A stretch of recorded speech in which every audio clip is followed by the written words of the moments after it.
In this video, I'm going to play Stardew Valley and talk to you softly while you fall asleep. This is episode 4 of this series, so make sure you like and subscribe for more like this. In this one, I'm going to start a brand new Stardew Valley game, and then later in the video, I'll just sit somewhere quiet with the sound of rain and answer your questions from the comments of the last video.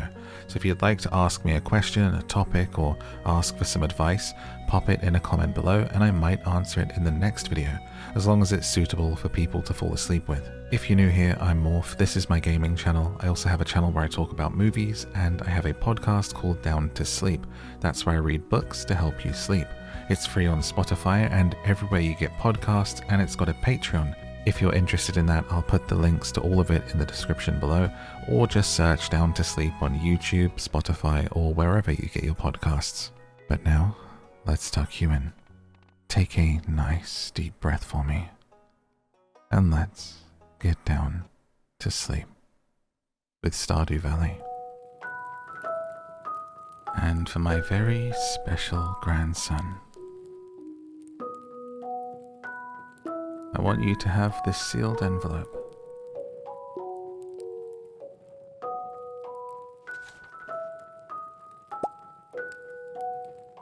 No, don't open it yet. Have patience. Now, listen close. There will come a day when you feel crushed by the burden of modern life.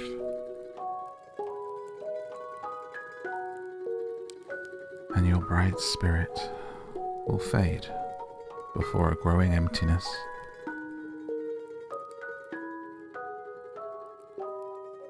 When that happens, my boy, you'll be ready for this gift.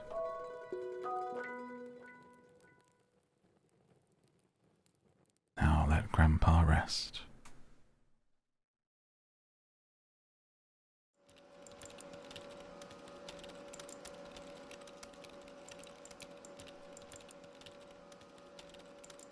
The office. Smile. You're with Joja. Ah, the cubicle life.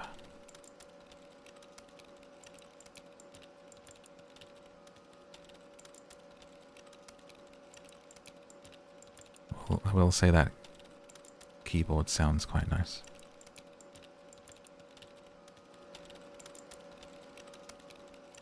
Might be time to open that letter. Dear Morphy, if you're reading this, you must be in dire need of a change. The same thing happened to me long ago. I'd lost sight of what mattered most in life. Real connections with other people and nature. So I dropped everything and moved to the place I truly belong. I've enclosed the deed to that place, my pride and joy Omlele Farm. It's located in Stardew Valley on the southern coast. It's the perfect place to start your new life. This was my most precious gift of all, and now it's yours. I know you'll honor the family name, my boy. Good luck. Love, Grandpa. P.S. If Lewis is still alive, say hi to the old guy for me, will you? Grandpa. I mean, that's a nice thought to have to drift off to sleep with, is being gifted land and a house out in the beautiful countryside. I mean, we've hit the jackpot here.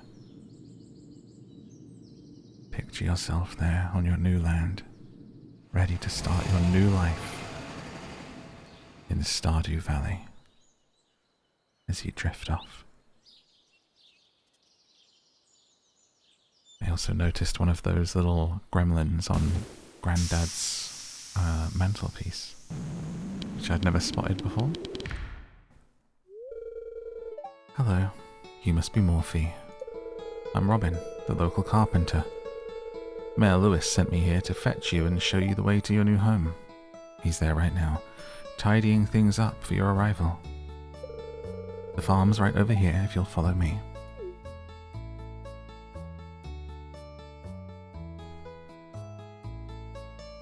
And you show up to this parcel of land and are welcomed by a beautiful redhead. What could be better? This is Omlele Farm.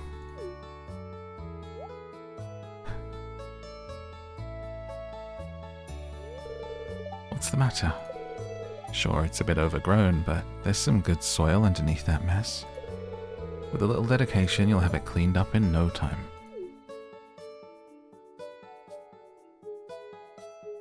Looks like some good work.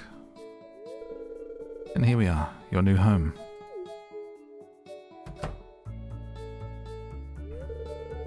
The new farmer.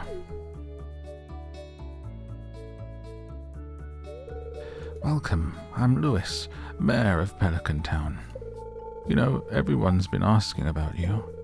It's not every day that someone new moves in. It's quite a big deal.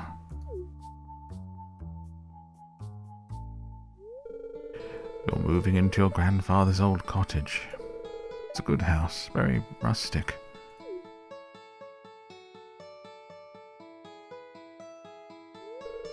Rustic, that's one way to put it.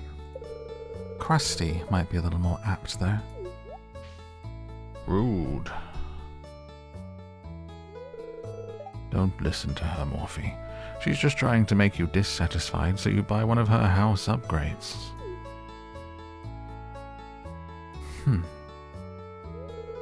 Anyway, you must be tired from the long journey.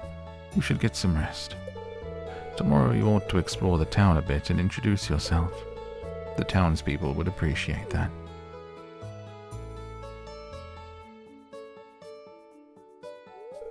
Almost forgot. If you have anything to sell, just place it in this box here. I'll come by during the night to collect it. A reverse Santa. Good luck, and good night. Well, that's no good to sleep to. Honestly, would love this, but also would never want to meet any of the neighbors ever. Can I just live here in the middle of nowhere and not interact with anyone? Thanks. We have a parcel. We have some seeds. Parsnip seeds, 15. You received 15 parsnip seeds. And it's time for our first day. But rather than get straight stuck into the farm, let's have a wander. So our two first things, we have to greet 28 people. It would be a nice gesture to introduce yourself around town. Some people might be anxious to meet the new farmer. And cultivate and harvest a parsnip. Well, it's quite early in the morning, it's 6:30 AM. So we probably could try and get these parsnips in the ground a little bit. To get them going before we head out, since most places will be closed. And people not starting their routine until a little bit later. Honestly, always my favorite part of a farm game is the first, month. The first season. The feeling of first cleaning, clearing, chopping, planting. Because it takes me back to being a kid and playing Harvest Moon. And just being like, this is the best thing ever. This is the most satisfying thing ever. Just clearing an area. And so it takes me back to that. It's always my favorite part. And Stardew definitely does it very, very well. Beautifully, I would say.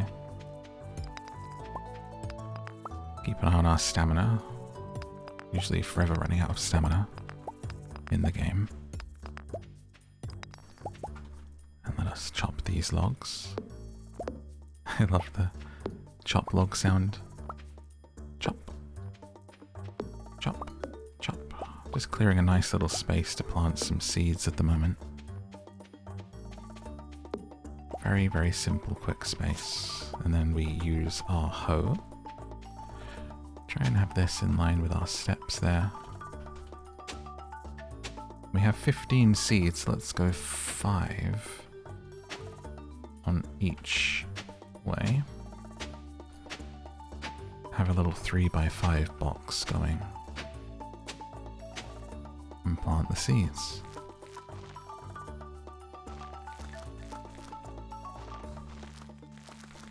Okay. Okay, now we need to water them.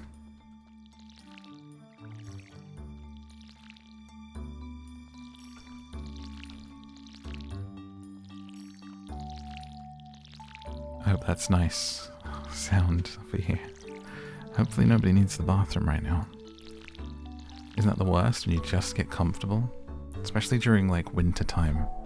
You've just got into the right position, you're all curled up. You're starting to get warm and then just, need the bathroom. You ever just be so comfortable that you're like, screw it, I'm just gonna fall asleep. And now we're good to explore.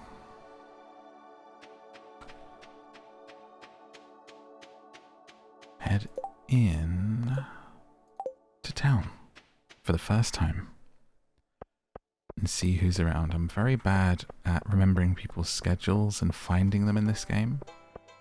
It's 10:40 AM though, so some people should be around.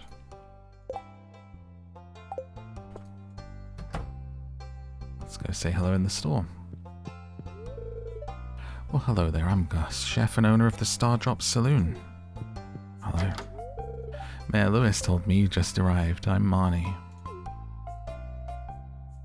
And this is the person that I marry every single time. Oh, that's right. I heard someone new was moving onto that old farm.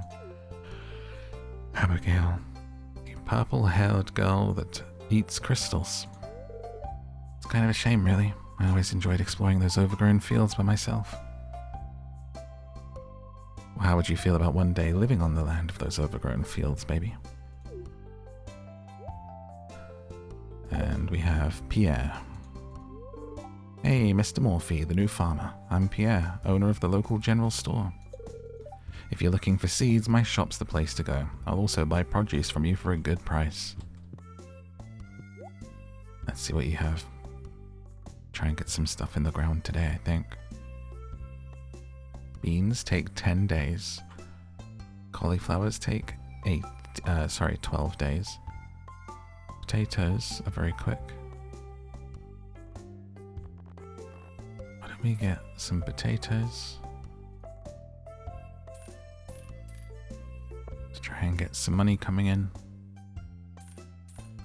And 4 bean starters. 4 potatoes. Do you know what? 5 beans. Splash the cash. But who do you always romance when you play this, if you have played this? I think the very first time I played it, I started to romance Penny, because she's so cute. And then I think I ended up with Abigail. And then my first, like, full, proper, finished playthrough that I did, I married Abigail. I kind of like the mean girl too, though. In typical morph fashion. Hey, you're the new guy, huh? Cool. I'll see you around. That's Alex. Hey kid, name's Pam. Don't be a jerk, we'll get along fine.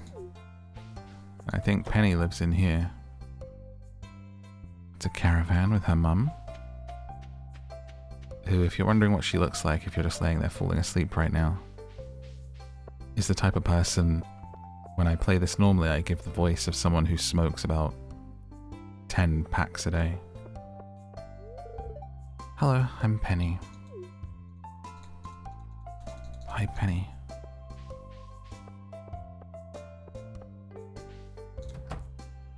So right now we're just going to wander around and see who's around. We've got Emily, says I can read it on your face. You're going to love it here in Pelican Town. If you're ever looking for something to do in the evenings, stop by the saloon. That's where I work.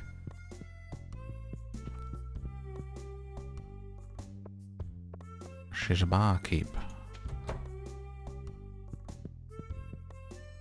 Little kid.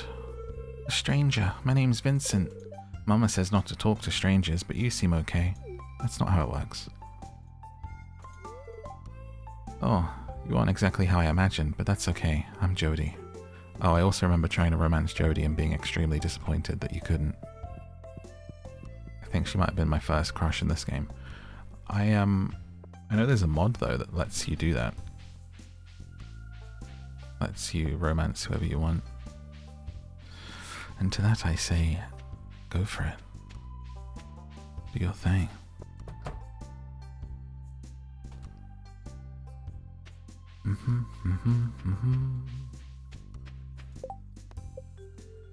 The greeting people section of any cozy/farm game is my least favorite, I think.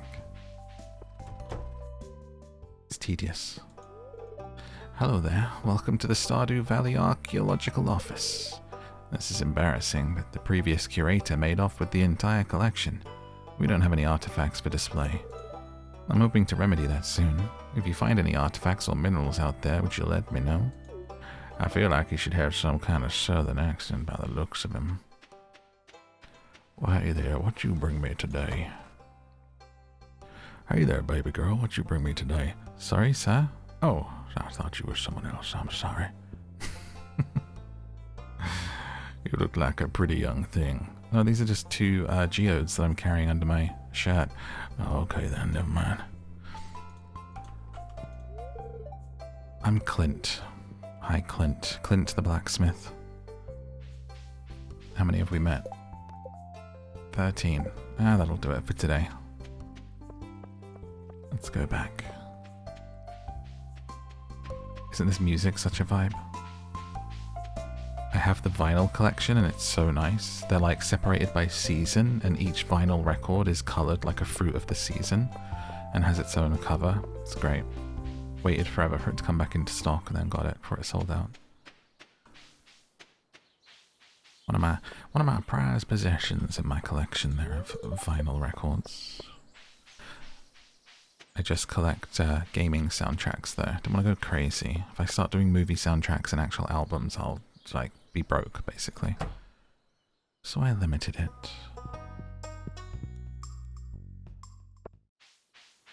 Hello, small child. Hi.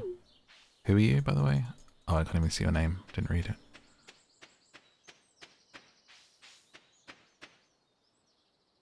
And now we're back on our land. Make our way up to the top.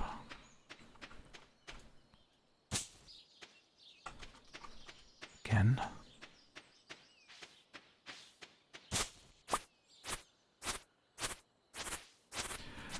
I like to play this in a relaxing way. I think the reason that I didn't finish it the first time I tried to play it, as many hours as I put in, is because I tried to do too much. And you just create an issue for yourself. Far too big an issue. So then years later I came back to it and I was like, you know what, I'm just going to enjoy it. I'm just going to play the game. I'm going to plant just a few crops, enough that I'll be happy with. I'm not going to try and make as much money. I'm not going to be a maximalist, you know.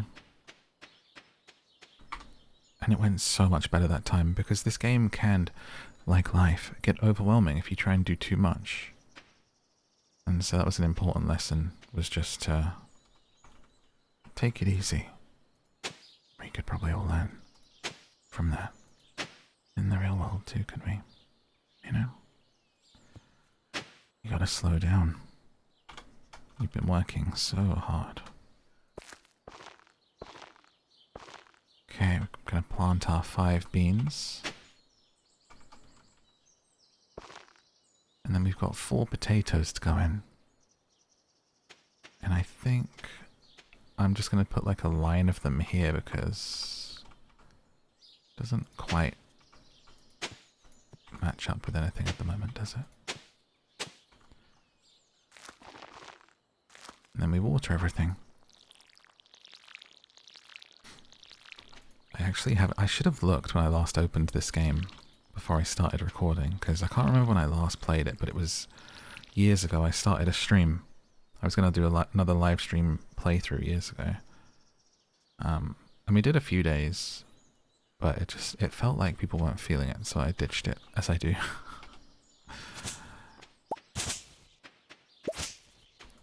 Like, if you want me to finish a game, it has to get hyped up. It has to do well, otherwise I'm like, well, I'll just go do something else. Okay, good for stamina, running out slowly. Let's have a look in our cave, shall we? Be brave. Take my hand.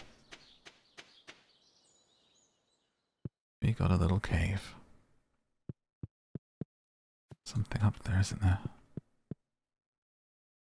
And we'll be picking between, is it mushrooms and fruits? Mushrooms and something. And I think if you do one, you get bats, which is usually the one I do. So we do a little bit of foraging. It's 8 PM in the game. The sun's just starting to go down. Come and say hi to this guy if he's here. A stranger. Hello. That's Linus in his tent. Lives in a tent just outside of town.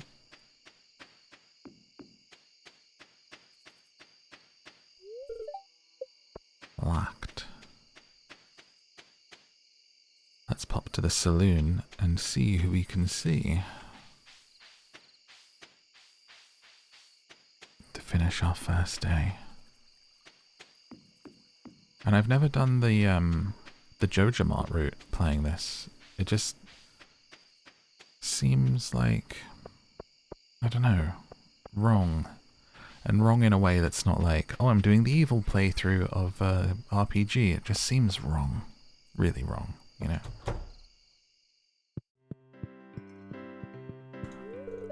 I don't know why. I don't know you. Why are you talking to me, Shane?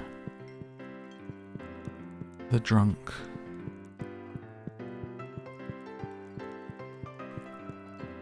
Well, we've spoken to everyone in here.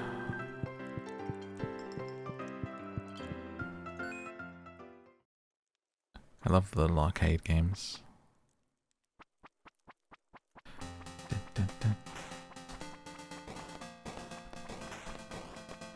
Fall asleep with a retro arcade sound.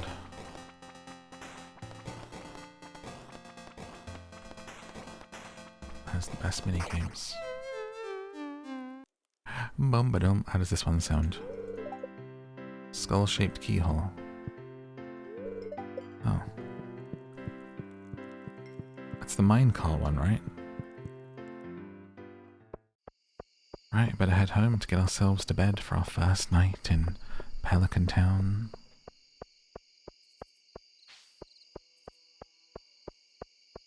Done all we can for today. It's looking pretty dark out. I like a late night walk. I like it in as much as I enjoy it for myself, but then it's always awkward if I like see someone on a late night walk because I'm like 6'3" and scary, so I mean, I'm not scary, but just people assume you are, especially if I just go out with like my hood up or a beanie on or something, because it's just whatever. I don't want to like do my hair for a walk. Throw a hood up and people are like, oh my god. A Frankenstein. Gotta sleep for the night. So I try to constantly, whenever I walk, even in the day, I try to look as jovial as possible. I try to like constantly have that look on my face that just says, I mean you no harm. Don't want anyone to be scared, but when you're tall, it's difficult. That's water.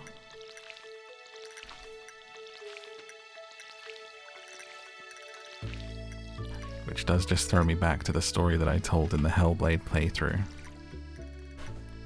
But I don't think many people really watched that game, so I'll tell it again of when I was coming back from college.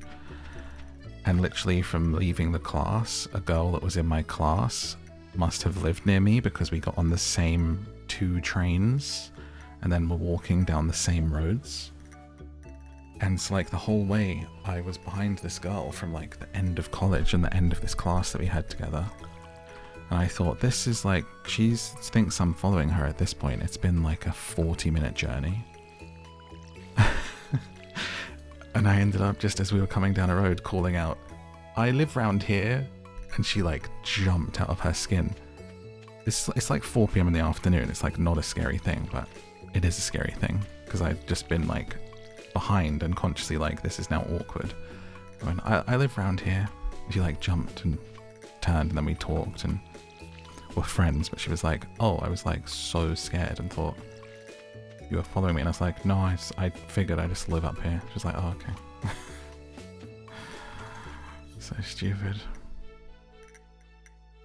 Hello there, just got back from a fishing trip. You should come down to the beach sometime. I got something for you. Willie. Well, hopefully that's his name and not what he has for me. Okay, we have planted our seeds. We have these other random seeds here we might just stick in the ground. Right? I think that's what these are for. I'll just put these right here next to the potatoes. I think I got those foraging. Well, they might be grass seeds, actually. Oh well, they're in the ground now. We don't overthink it. We don't do pretty farms around here, I'm afraid. Nor does it need to be, because your eyes are meant to be shut and you're meant to be chilling right now, but maybe you're doing some work and listening to this. That's fine.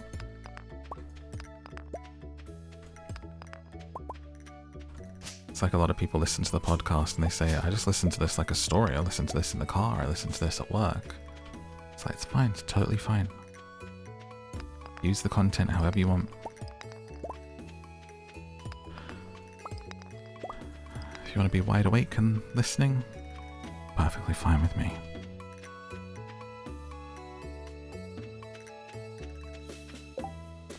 To the beach. Visit the beach town before 5 PM. Let's go do that now and see if we see some people on the way.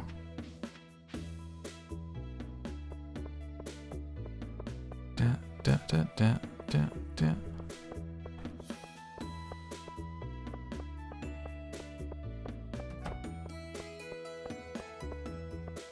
I heard someone already spoken to you, child. Over the bridge. Old Willie. Old Willie Willie.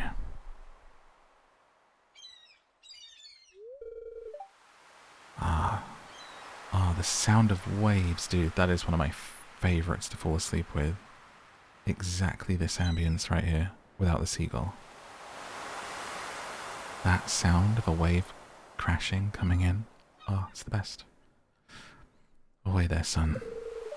Heard there was a newcomer in town. Good to finally meet you.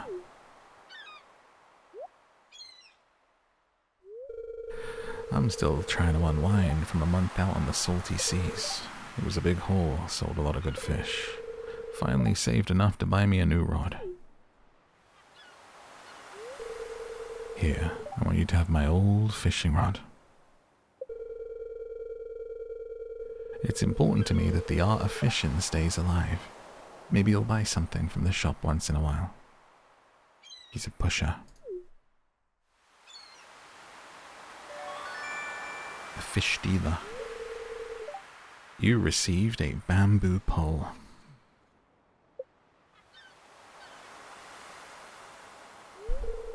There's good water here in the valley. All kinds of fish.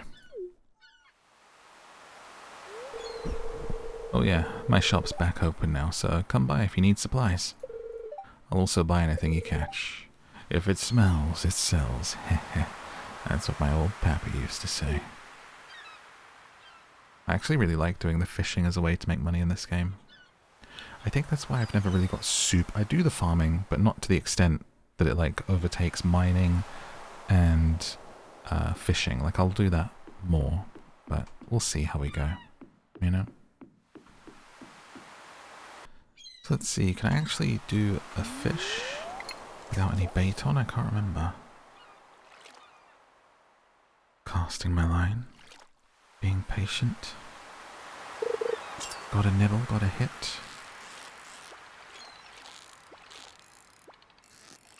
And then that ASMR sound is the tightening of the line of the rod. Sort of like the gripping of leather, in a way.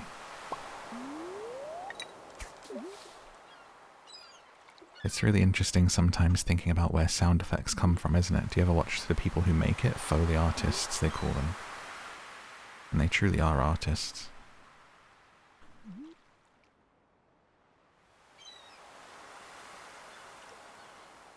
So even for that, when we get a hit here, and you can hear it, you can imagine... Oh, I'm sorry. I made a mistake. You'll be able to hear it. It almost sounds like, how would you get the tightening of a line sound? And it sounds like someone sort of twisting like a leather glove in opposite directions with their hand, you know? Or they do stuff like, you know, if a bone breaks in a movie, it's like snapping sticks of celery. And they like walk in gravel, and they have different trays that they step in for the different kind of footstep sounds in movies. They'll have like one with sand in it, one with gravel in it, one that's like wood. And they stand on the spot and they record all of these sound effects and they act it out to the picture, very much like mimicking what they're seeing on screen in like a live kind of performance. It's being recorded so they get the sound.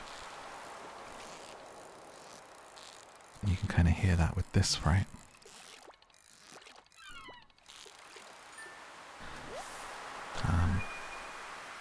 And pretty much all movies and stuff have that past a certain level, because there's so much sound that is introduced into just a recording.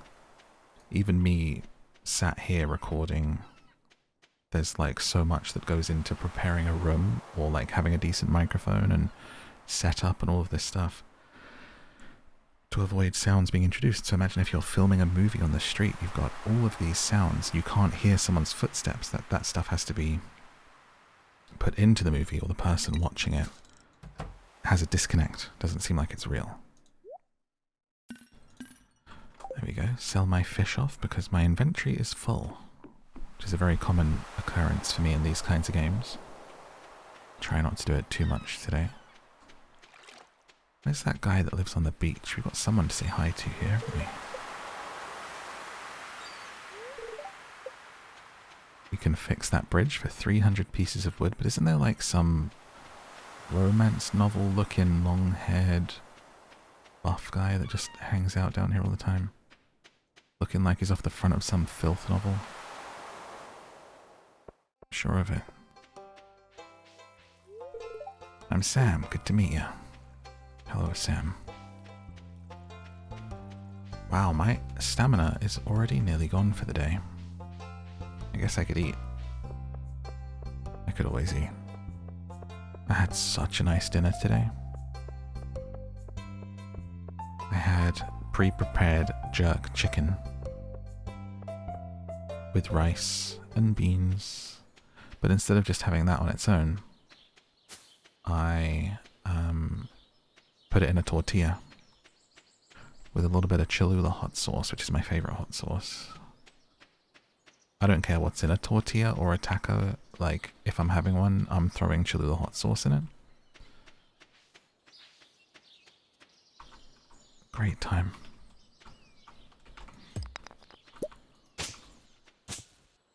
Let's go ahead and do a little bit of farm clearing before we tuck in for the night.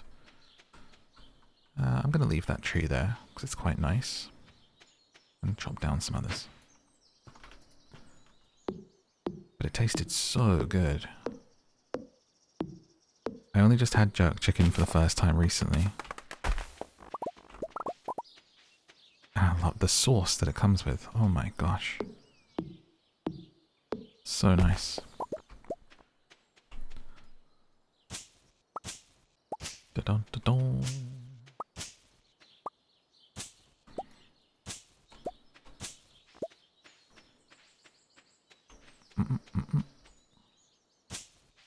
So much grass to be cleared, so much wood to be chopped. I really like the wood sound. Bonk. Bink. I wonder where we should go when we do the Q&A section. If I should go sit on the beach and we can have that nice wave sound maybe. That might be nice. What do we have here? Like a nice wood ambience? Ah, the birds, listen.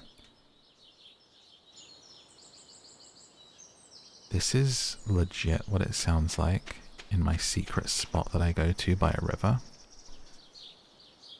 There's both a river and a pond near me, and I have a secret spot through the trees, which is kind of like When you sit there, you're kind of away from the pathway, surrounded by bushes a little further back. And there's a tree stump just like this one here in the game, like the bottom of a tree stump. And I sit on that and it's right by the water. People who have seen my Instagram highlight for my ducks, where I see the ducks and the swans. All of those pictures, most of them when I'm really close to them, it's when I'm sitting on that tree stump. I sit right by the water and very few people go there. But it sounds just like this, because you're under this sort of canopy of trees. So above you is all of these birds, you know, sparrows and robins. And when I turn my music off or take one of my pods out, it just sounds like this, and it's beautiful. Sometimes a little robin would fly down and see me. Quite often when I was going there every day in spring and summer. But the swans moved back to the pond, away from the river, so I haven't sat there for a while. Because the ducks aren't there, they've all gone back to the pond as most of the geese have migrated. There's 2 or 3 geese there and the swans have taken back over the main pond. And I miss it, honestly. I've really noticed in myself how I feel different since they moved back to the pond and I don't get to sit there by the river anymore. I mean, I could, but it wouldn't be as interesting. So I really miss it. I can't wait for spring. But I still go and see them in the pond and feed them. And sometimes I would see a kingfisher. They have them all along that riverside, and sit there for long enough, you'll see one. It's nice. Anyway, I recommend it if you need some space in your life, if you've been having a tough time, if you just need a bit of thinking space, and it doesn't have to be negative. Maybe you've got a decision that you need to mull over. I really recommend going and sitting by the water. If you're lucky enough to have some near you, a river, a pond, a lake. Take at least 90 minutes for yourself. Put some music on, if it's a busy one, if there's people around, block it all out. It'll make you feel better.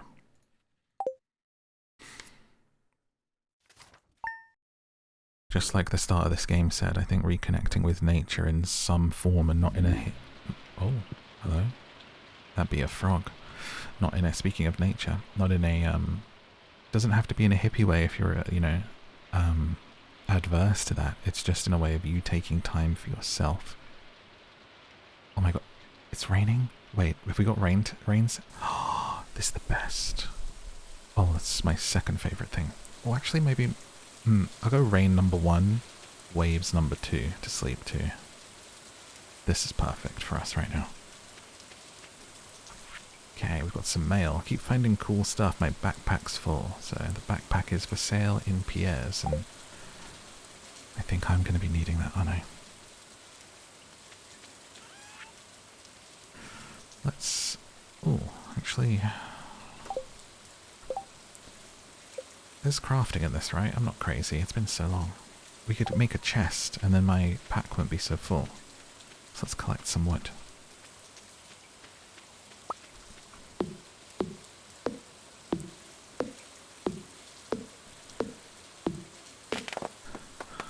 Or just go for a walk if you can. It all really helps.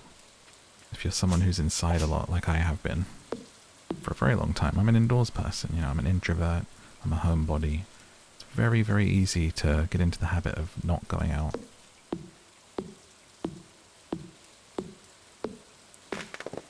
So this isn't like some outdoorsy person telling you to go touch grass, but believe me, if you start doing it, it will help you so much. Whether you need it to or not, you know, whatever your base level is, I promise you, taking regular walks, even just starting at a couple of times a week around your neighborhood, go out for 20 minutes, you will feel so much benefit.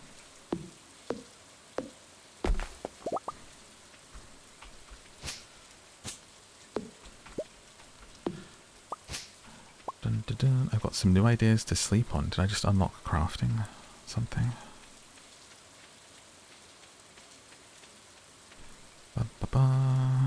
And I don't mean to be too preachy, I'm just trying to encourage you. It's absolutely fine if you're not ready. But I do want to take these moments to try to be positive with you too. Just because I myself have experienced how life-changing certain things can be. And I want to share that. I want you to experience it too. Well, today we don't need to water anything because we've got this lovely rain. I want to turn the ambience up, but I think it's already up. Yeah. I'll turn the sound down and the music down so we can have the rain a bit louder.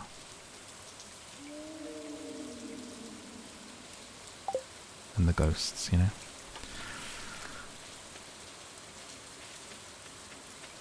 Rain's kind of my specialty over on the podcast. Bedtime stories and rain sounds, people love it.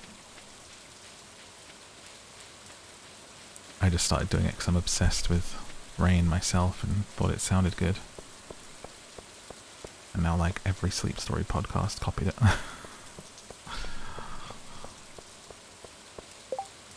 Help wanted, looking for someone to bring 5 coal. Been doing it for years. Ah, the shop's closed on Wednesdays. Oh, have we met the doctor yet?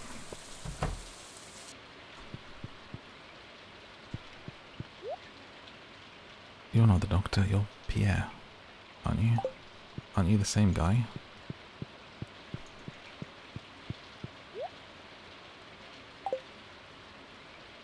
Why can't I talk to you? Oh, you're Harvey. It's a pleasure to meet you. I'm Harvey, the local doctor. Okay. You look the same.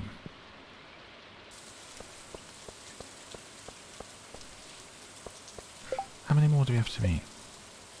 Coal together. I guess I could go in the mine. It's a good thing to do on a rainy day in Stardew, I think. If it's open, might not be open yet. Doesn't something have to happen? Let's go take a look.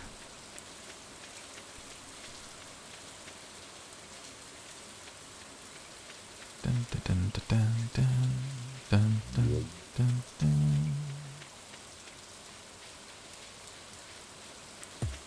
Ah, yeah, it's still covered. Well, I've never seen this little guy working on it before. How funny. There's a little man hammering away at some big boulders there.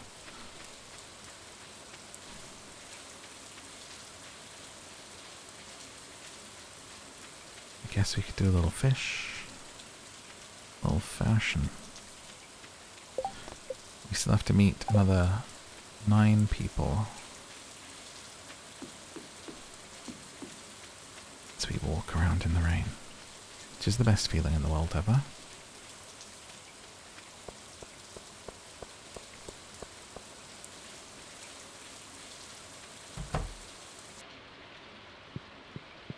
An old lady. Hello, welcome to our little community, dear. You can call me Granny if you like. It's irritating to have to meet all these new people, huh? Name's George. Now buzz off. I don't want to do my old man voice because it'd be too loud. But I'll still do the old lady voice. People always say that sounds like Winnie the Pooh, and I'm wondering if I do the next Winnie the Pooh book on the podcast, if I should just really, like, lean into that voice for Winnie the Pooh, but... Everyone says it when I do the old lady, it sounds like Pooh, but I guarantee if I do that voice for Winnie the Pooh, everyone will be like, why is Winnie the Pooh an old lady? You can't win. Big bear statue carving. I'm in this. That's me. I'm a legend in these parts. Have I said hi to this guy? The barkeep? Welcome to the Stardrop Saloon, Gus. We have met Gus. Okay.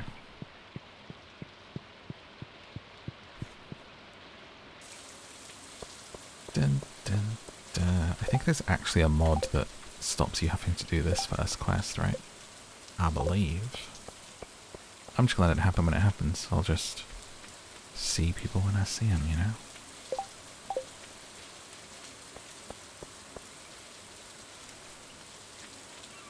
Anyone on the beach today? Look at that little beach fire, bonfire, campfire I should say.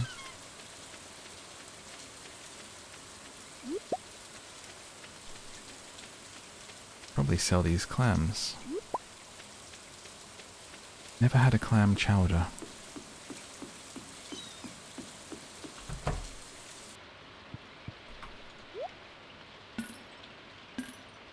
Not bad. Not bad at all. Let's catch a little fish.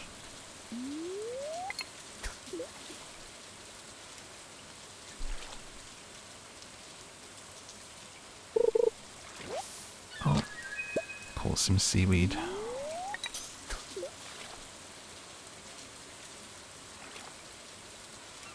It's funny because rain is so nice, but like water in terms of like a large body of water whilst at night time is actually kind of scary, huh?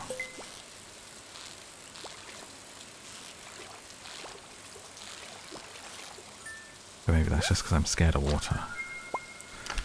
What did I get in the chest? Oh, bait for my rod. Does this does this rod allow for bait? No, I think it's the leveled up one, isn't it? The next one.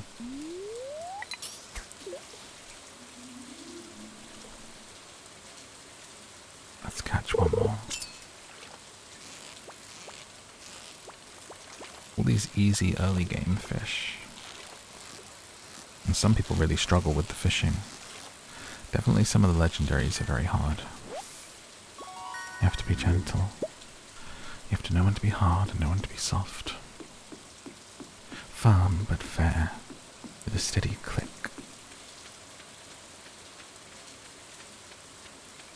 It's probably the guitarist.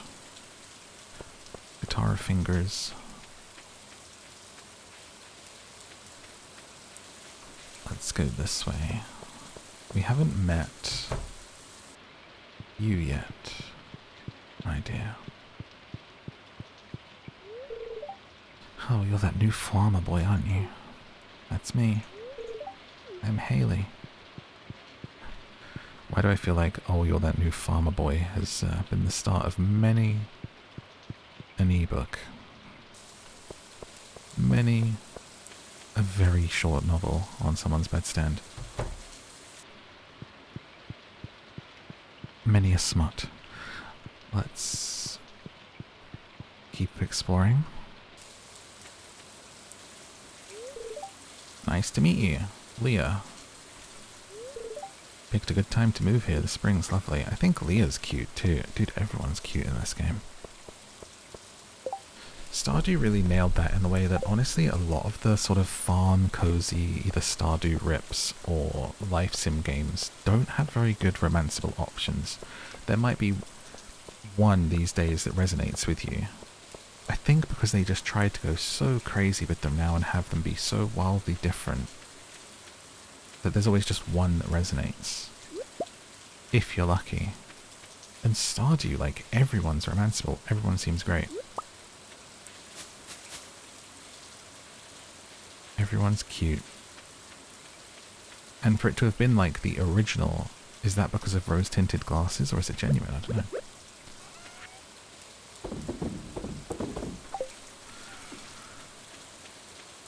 Okay. Clear a few more trees. 6 PM, I thought how quick the days go. Quickly.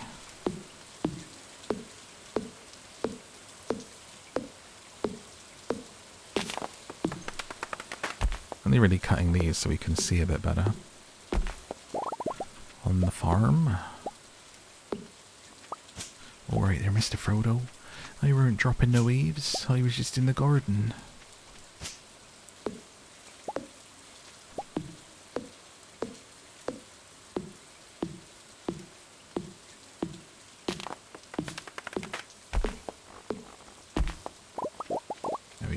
That's the end of our stamina for the day, he said.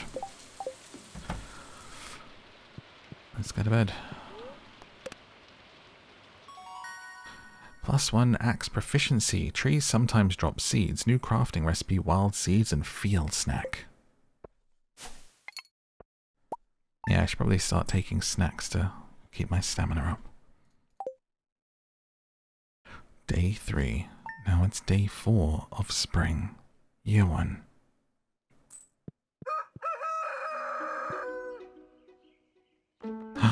A crow. He ate one of our crops. Get out of here, you. Might be time to make a scarecrow then. Oh, we can't yet. Okay. Naughty.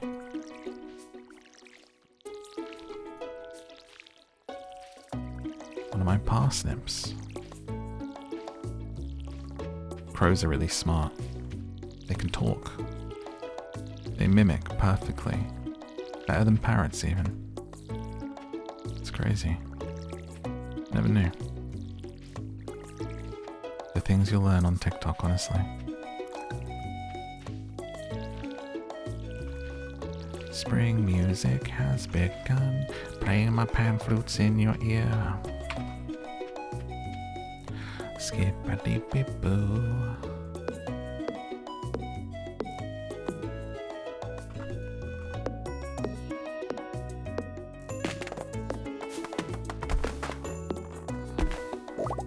Can't wait till we get our little farm cat.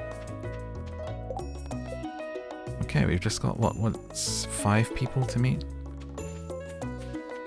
See if we can find them. I wonder if that wizard counts as one. He's like off to the left, isn't he? Over there somewhere, right? There in that tower. The wizard's tower. People love to point that out whenever I cover a game and I say, oh, it's like Stardew but with magic. They're like, actually, Stardew does have magic. It's like, yeah, but it's not the focus, is it, really?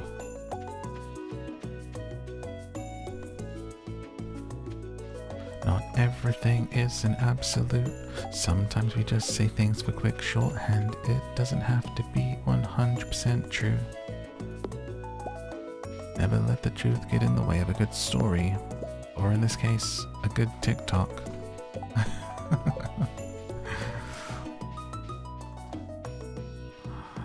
The Wizard of Oz right here. I am the great and powerful Oz. Who goes that? Sorry, that's probably might be scary if you were about to drift off. Locked. You can hear someone inside there. Oh. Rapunzel, Rapunzel.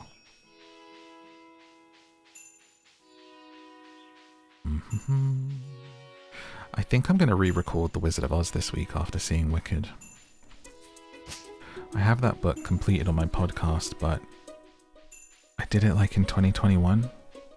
And I used to like read things quickly and not do voices and stuff, so it was one of the first books that I did. So I feel like now I kind of want to... This is Leah's house, right? Yeah. Do it again and put my everything into it.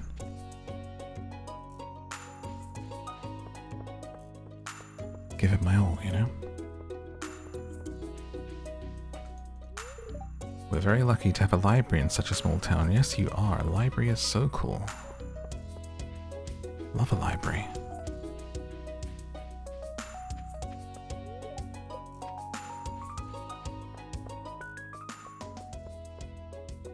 It's a fun book, the original book. It's a pretty quick listen, pretty quick read. I think it's like 3 or 4 hours, 4 hours maybe when I read it.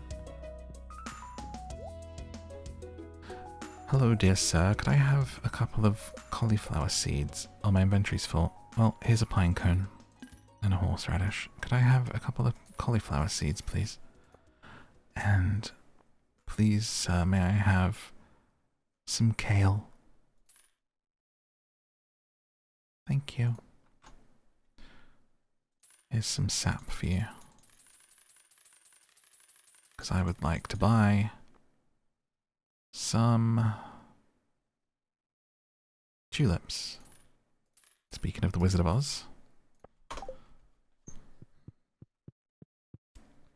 I honestly think the reason that I romanced Abigail is because it's just so easy to provide her with amethyst. Rather than having to like farm what you need to make people happy as gifts. The gift giving in this game. It gets so old. And since I was down the mine all the time, I was like, well, that girl in town loves to eat a purple crystal, man. Like, job done, you know?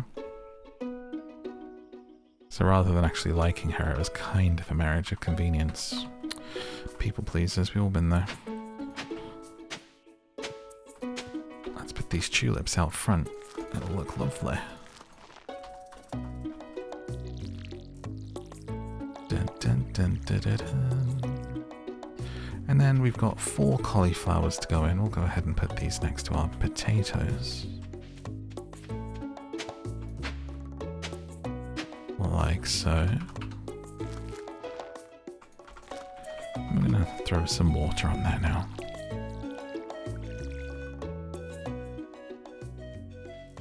Wait for things to grow.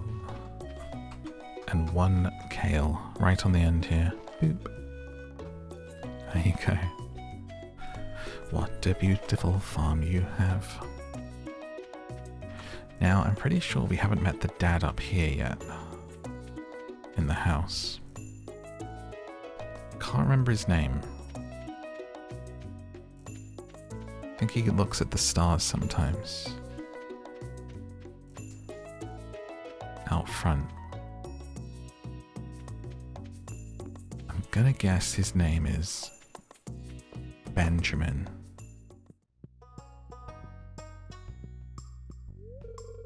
Demetrius, I was close. Greetings, I'm Demetrius, local scientist and father. Thanks for introducing yourself. Local scientist and a father. Scientist first, father second, okay. Don't get it twisted, boy. Oh yeah, and their son just stays down here in his basement. Emo boy. We haven't met him yet. I'm surprised they haven't added it so you can knock on people's doors and be like, hey. Quit being so antisocial. Okay, so with the boy in the basement, that leaves 6, 7, 8, 3 to meet in the town.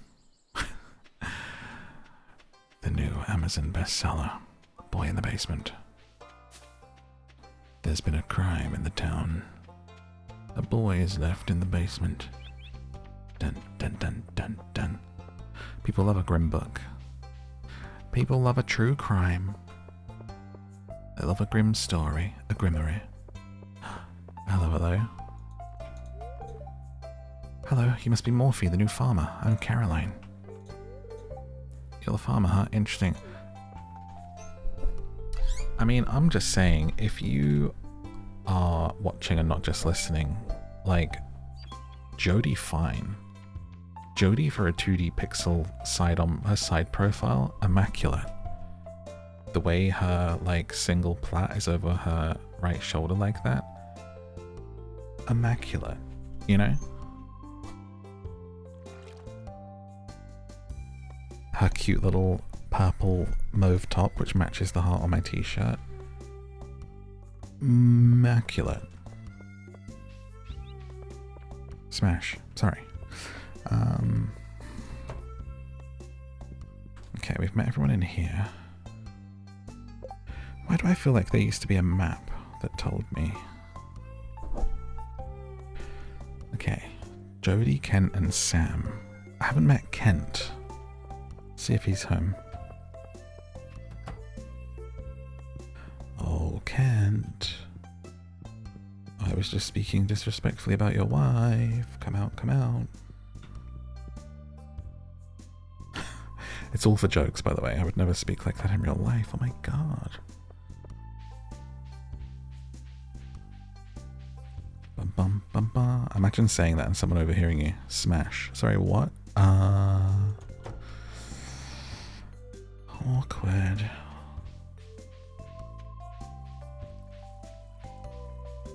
Dun, dun, dun. Well, I don't see Kent. Emily and Haley we have met. Pierre's General Store. Maybe I should go say hi in the Joja Mart. Maybe someone's in there. Do you get a cutscene just for going in there? There's Pam. This guy. Welcome to Jojamart. How are you doing today? I don't believe we've met. I'm Morris, Joja Customer Satisfaction Representative. When you decide you want to become a Joja member, I'll be delighted to make your transition a joyous experience. Joja Cola, Joja Furniture, Joja Wallpaper. Stuff's cheaper, innit? They're a big conglomerate. Don't give them your money. Shane's hard at work. Shane works in here? I've come in here so infrequently, I actually have no idea. I love how probably people's perception of Jojamart has changed through the years, because when Stardew first came out, you could hopefully kind of afford to get your groceries somewhere else, but these days... Listen, if you got the cheapest prices, find me in Jojamart, you know? Oh yeah, this person. Aren't you the one who just moved in? I'm Maru. I've been looking forward to meeting you. Here's the thing with Maru, right? I believe they're a romanceable person, but all I think of anytime I've played this, their 2D pixel, like their person, their character on the screen, looks like a toddler, dude. Like the way they're just like, the little dungarees, and just the way they walk, like, nah. Not happening. Da, da, da, da, da, da, da.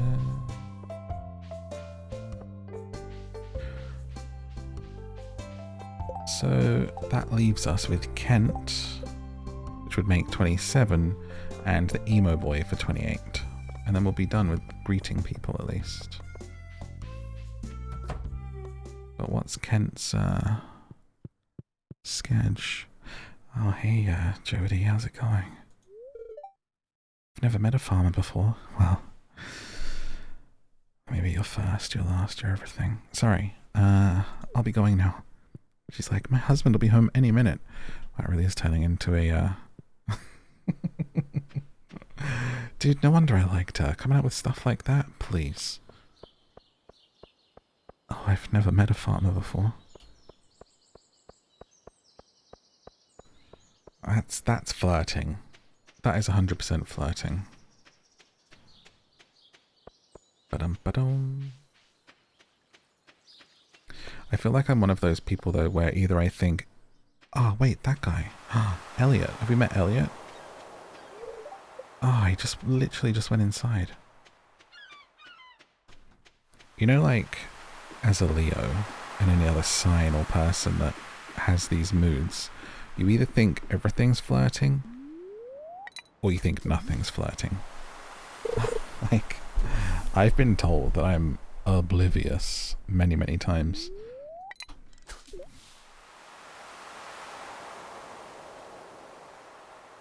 And like in passing conversation with someone else, you'd be like, oh, and then they said this, and they'll be like, they said what?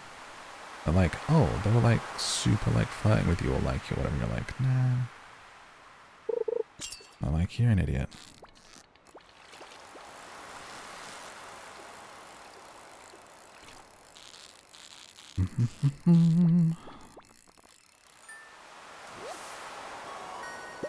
Fish. Looks like Willie's taken the day off to do some fishing, or he's closed up for the day though.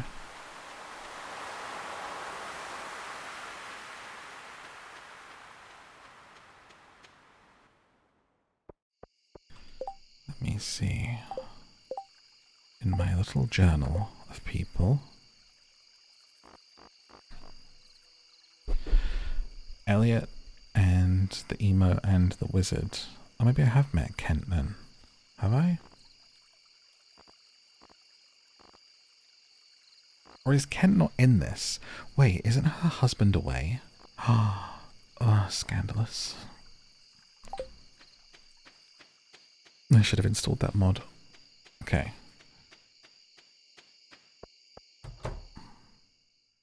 Into the saloon. Nobody.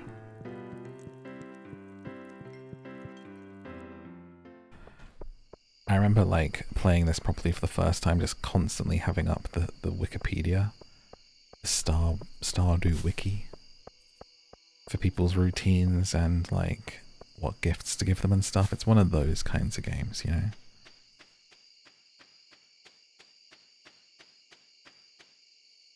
For sure.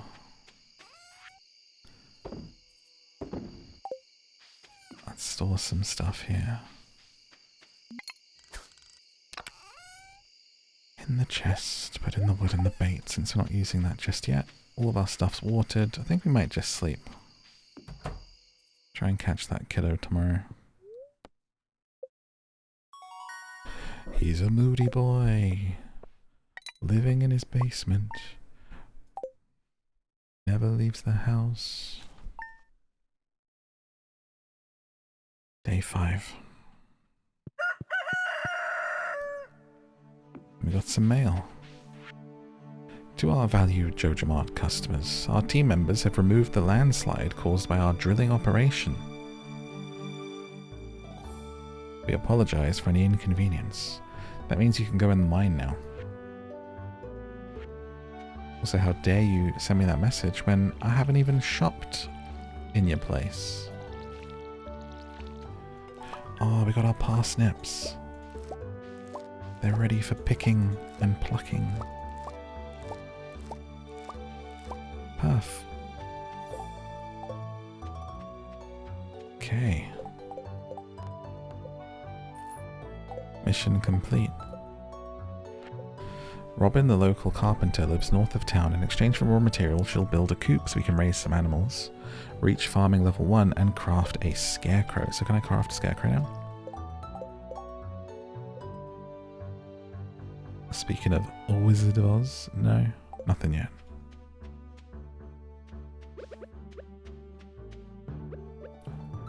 So let me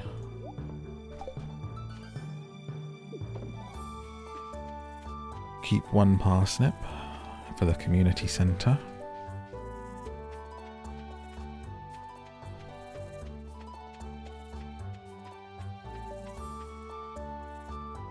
Let's do a little work on the farm actually, it's still quite early. Such a pretty game. This is the wonderful thing about doing pixel art stuff, right? Or anything similar. And not striving... I guess what I should say is anything that's stylized. And this goes for like a lot of things, not just games. But if you do a style that works and can be timeless, then so will the thing that you create. Whereas if you make a game and it's about being ultra realistic graphics or just the current best looking graphics, then you only are the best for as long as that is the current thing. And you allow yourself to become dated. I was talking about this the other day, like how Jurassic Park, you think today still holds up, and that's from like 96. But it still holds up because they tried wherever possible to use animatronics. There's like very little CGI in there is, but it's like the big stuff is actually a practical effect. And it looks so good.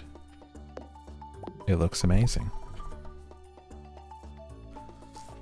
And that's why it still holds up today. Whereas like some of the sequels that used more CGI look really dated because they're like limited to the graphics of that time. The first one, impeccable. Looks wonderful. And it's a really fascinating story how Jurassic Park's effects came about, the CGI that they did use. Because they were originally going for more like a, what's that guy's name? Is it Stan Winston?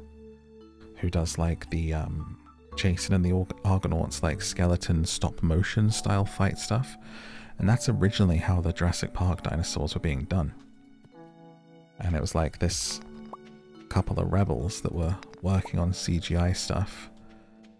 And I think it was Steven Spielberg just happened to like sort of, they kind of tactically left up the demo running that they had created of a dinosaur in CGI.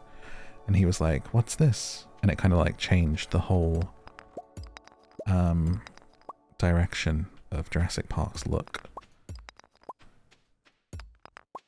And so the guy that they had doing all the stop motion stuff then became more of a consultant for how they move and lost his position as the actual guy doing the dinosaurs. And he's credited in Jurassic Park as Dinosaur Wrangler, I think. Because they still wanted to give him a credit. Because they kind of like switched it halfway through the initial pre-production and they felt, you know, didn't want to just fire the guy, but it's kind of sweet. That's my fun movie fact for this video. Let's go see if we can catch that emo boy. Or Elliot on the beach. Or open the community centre, that works too. Hi there.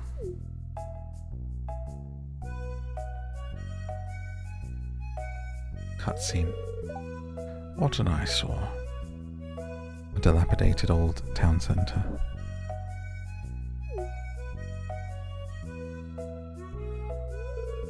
This is the Pelican Town Community Centre. Or what's left of it anyway. It used to be the pride and joy of the town, always bustling with activity. Now, just look at it. It's shameful. These days, the young folk would rather sit in front of the TV than engage with the community. Listen to me. I sound like an old fool. Fool of a duck. Joja Corporation's been hounding me to sell them the land so they can turn it into a warehouse. Pelican Town could use the money, but there's something stopping me from selling it. I guess old-timers like me get attached to the relics of the past. Oh well. If anyone else buys a Joja membership, I'm just going to go ahead and sell it. So wait, if I buy a membership, does he sell this town centre?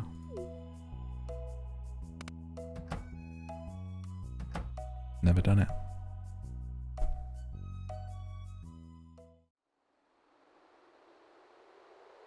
This is also one of the only games where I've quite got into the collecting and this whole town centre, like, collect one of every veg, collect one of everything. Like, it's just a great game. And this side of it's really well done too, because that is a side, in any other game, I have zero interest in doing that. I'm not a completionist. What's this? I guess Vincent and Josh must have been playing in here. This place is even more dilapidated than I remember.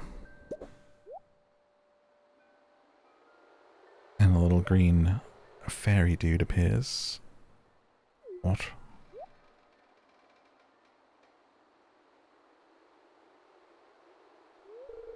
What's the matter? Are you ill?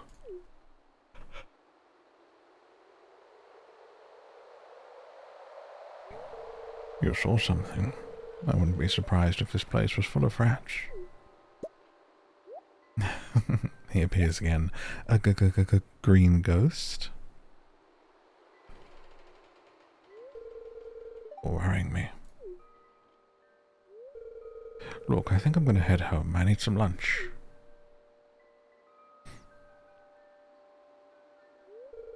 I'll keep this place unlocked from now on. Maybe you can help catch that rat if you have some extra time. Strange. I'll have to come back and explore this building further. Well, we know that Grandpa knows them since they were there at his passing. Little green goblins.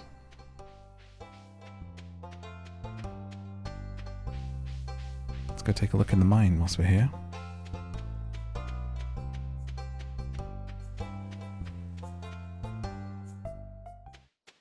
Dun, dun, dun. Let's see if the kid's out and about.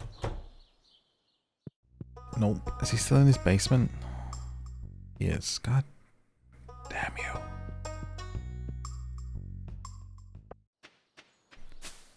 Leave your house. Leave your house.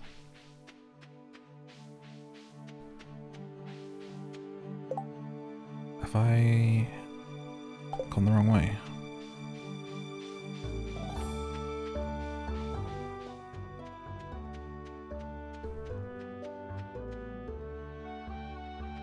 I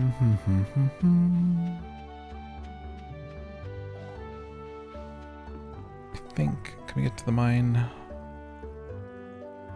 up this way? I literally cannot remember.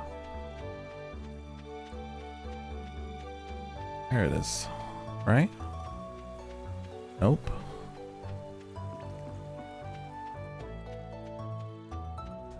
This isn't it.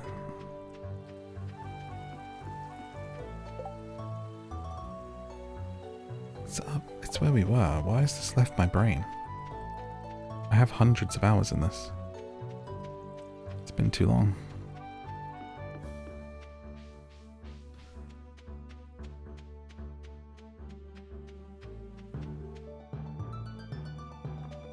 Da, da, da, da, da.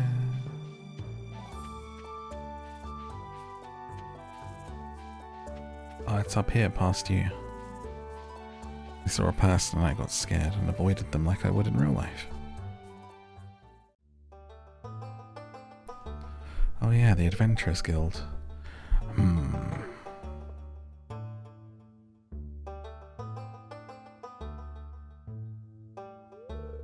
I was just peering down into this old mine shaft.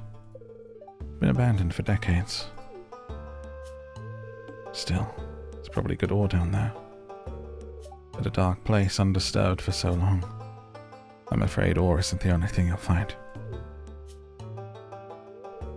Yeah, take this. You might need it. A sword. You received a rusty sword. Name's Marlon, by the way. I run the Adventurers Guild right outside. I'll keep my eye on you. Prove yourself and I might think about making you a member. Now, to Mordor. Down in a hole. We're in our mining for the first time. This is where you come to get rocks and gems and to adventure. And so you have to hit the rocks until you find a ladder like we just did. And when you do that, you go down and you get to the next level. Then you start to see some beasties. You use your sword and avoid their little pounce attacks. And try and keep your stamina and stay alive. Inventory full.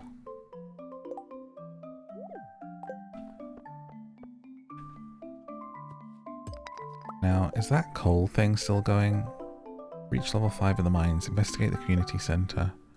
Oh no, I missed the coal mission. Oh well.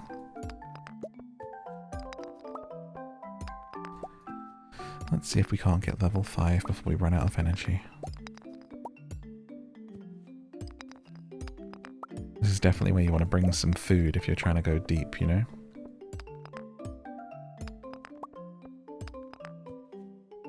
Little buzz. Why did you turn around, character? Silly.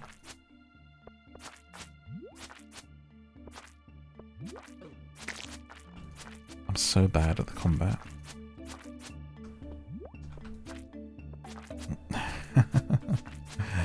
It's legit been so frustrating in the past, I promise you.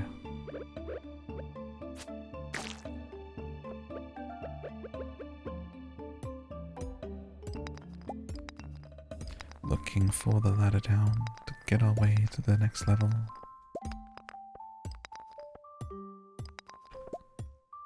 Stamina's already low though. I'd never go in an actual mine because I've heard about too many people getting stuck in mines. It'd be scary. No thanks. Double it and give it to the next person. Well, that was unsuccessful.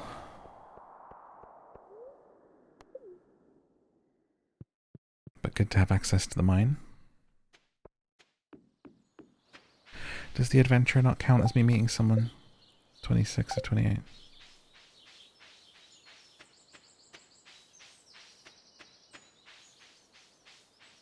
Let's see if he's out of the basement yet.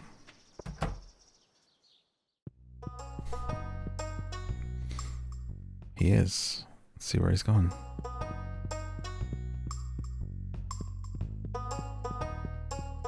I'm actually just going to look it up to make sure we could meet him here. What's this kiddo's name? Sebastian, I think. Sebastian, schedule, Stardew, Friday, 5 p.m. Plays pool in the saloon. Ah, that's why I looked for him there that time.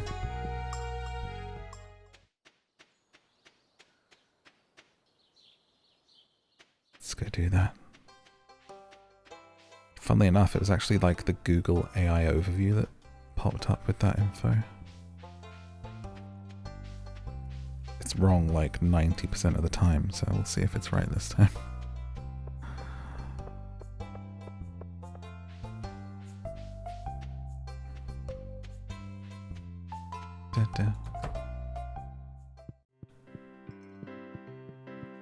Here he is. Hi, Abigail. Oh, you just moved in, right? Cool. I just realized it's Friday.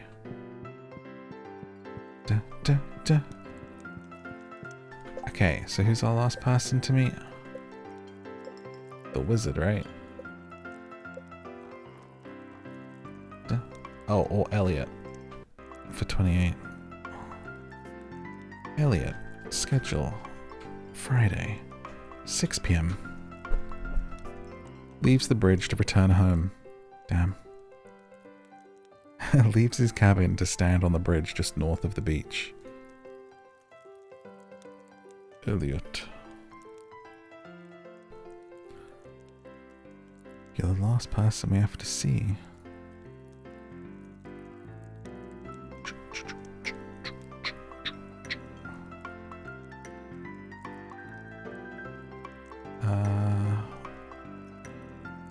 Okay, so where are you going to be tomorrow?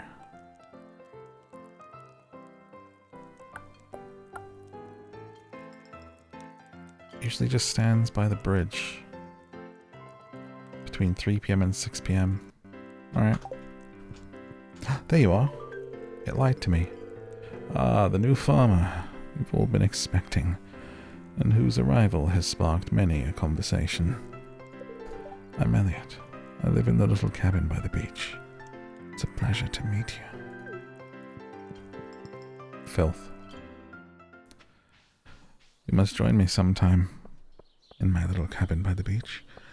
I have a small fire and a bear fur rug. It's very soft. It's not real fur though, because that would be terrible and tragic, and I care very much about the animals. It's faux fur. Swoon. Let's sleep.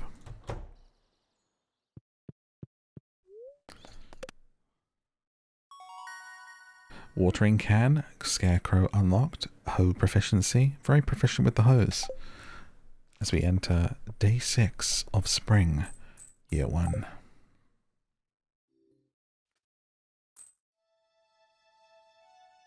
Here we go.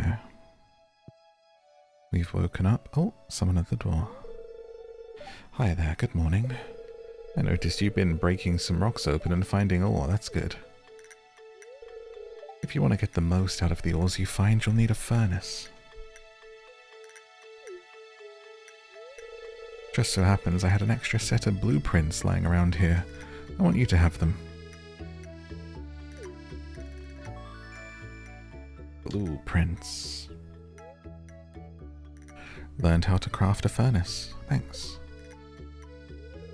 The furnace allows you to smelt metal bars. The bars can be used for crafting, construction, and tool upgrades. When you've smelted a few copper bars, consider having me upgrade one of your tools. Take it easy. I just had a thought that we should go and visit my old farm. And see. Can't remember what it looked like. Dun dun dun dun dun. There's another little random parsnip there.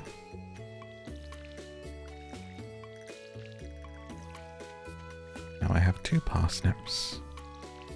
And we have the pay. We have 688 coin.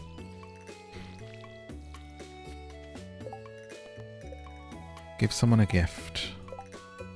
Craft a furnace. Well, let's see what is needed. Copper ore. So we've got to go down the mine for that one. Let's get some stuff out of our pocket. And so if you're going to go down the mine, what you want to do is leave your watering can and stuff behind because you don't need it. And you're going to be picking lots of stuff up. You want the sword and the pickaxe.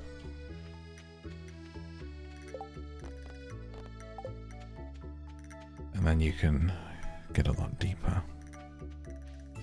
Let's grab some of these as food. I think we can eat these for a little bit of stamina whilst we're down there before we get some better ingredients. And at some point here we'll go and sit on the beach and maybe we'll wait for a rainy day and then I'll answer the questions from the last video. So if you're actually watching and not falling asleep right now, if you want to ask me anything, you can in a comment below and I will answer it perhaps in the next video. Or ask for advice. I feel like maybe advice is good too because the longer this series goes on, people are going to have less questions for me. I'm not that interesting, you know, so already on the last one there wasn't too many. It was lovely comments, like I love that people are appreciating this series and falling asleep with it, and totally understand that there aren't always going to be questions, but there was definitely less questions than before, so feel free to ask for either advice or a topic, you know, if you have questions about something or want to know my thoughts on something. Nothing too serious obviously because people are trying to sleep, but something. Oh, found the first one straight away. You know, could be interesting still without being disturbing to people sleeping. Interesting still.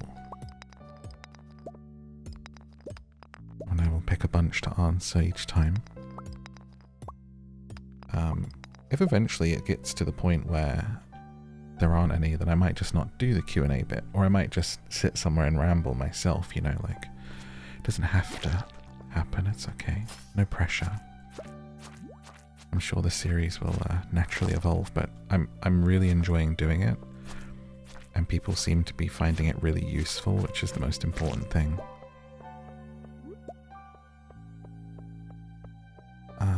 Let's just go down to the next level here. Eat the daffodil. See if we get much. No, not much at all. How about this thing? A little bit. A little bit of energy back.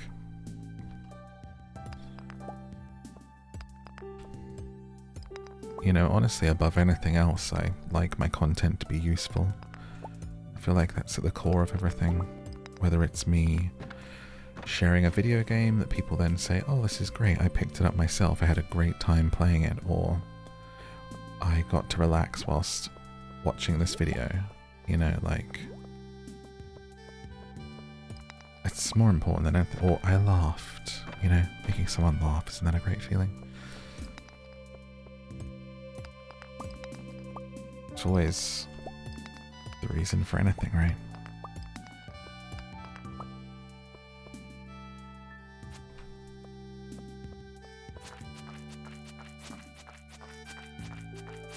To make it worthwhile.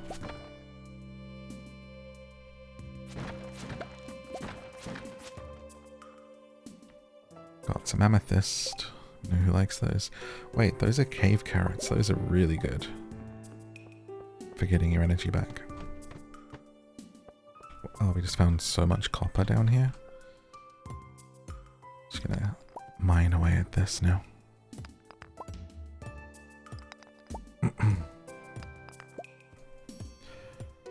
So yeah, I'm really happy with how this series has done so far, and slightly annoyed that I didn't think of it sooner. It's literally my whole thing, is people sleeping to my videos. Like, what have I been doing for 10 years, you know? Anyway. It's good to keep things fresh. I just kind of have to put my goofy side away in a little box during these videos. Not that I'm ever loud, but can be a bit goofy and some stuff, you know, which is a good thing. Let yourself be goofy in life, I think. Okay, we made it to the 5th level of the mine. That means you can skip to this level the next time you come in here in the lift.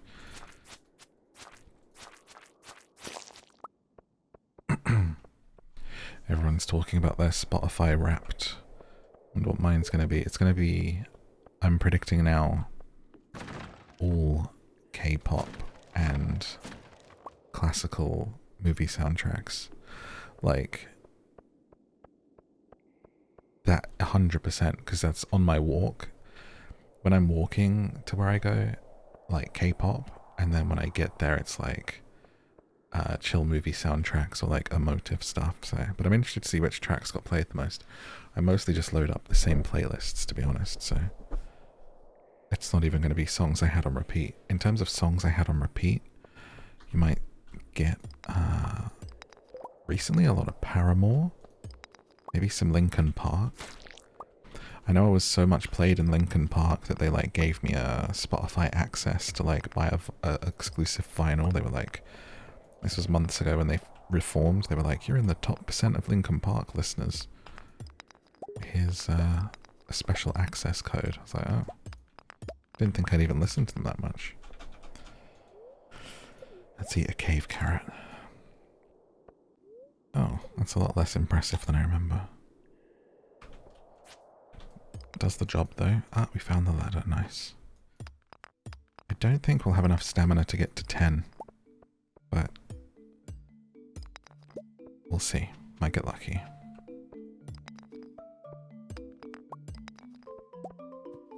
Oh, I see the ladder actually for this level. Try and get there doing as little as possible. What else would be on my Spotify Wrapped? Well, listening to quite a bit of hip-hop. Old 90s hip-hop. I will post my Spotify Wrapped though. I'll do an Instagram post and expose myself, whatever it is, because I did that last year and it was quite funny. Last year it was all Succession soundtrack. Over and over. I think 3 of my top 5 songs were Succession. From the soundtrack. Insane. Oh, what's this green mine level? I just went down into another level and it's all green and filled with green slimes. What is this?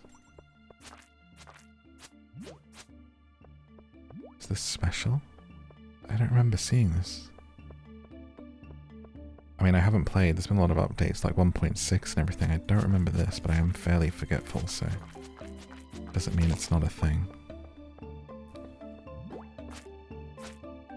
Green slime everywhere.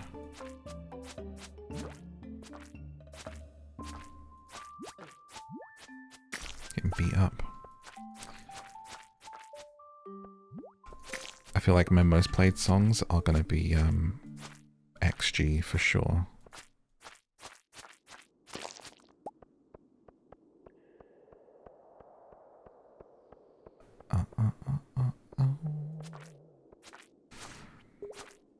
Oh, this is an evil looking slime. I killed all the slimes and then the ladder appeared. It's like a boss level. Level 8, but we have very, very little stamina left. Can we do 2 levels with a smidge of stamina? Anyway, Instagram.com/MadMorph if you want to see my Wrapped whenever it drops, as well as other things, you know. Stuff that I post. It's so worth it, dude. What are you even doing if you're not following and checking my story out? Gosh. Wow, okay, I made it to 9. I have a slither. Maybe I'll find some cave carrots here. I did not. Damn, that would have really saved us right here. Maybe the ladder's already out. Maybe we get lucky. I've got maybe enough for like 2 hits. Let's eat. See if we can eat anything.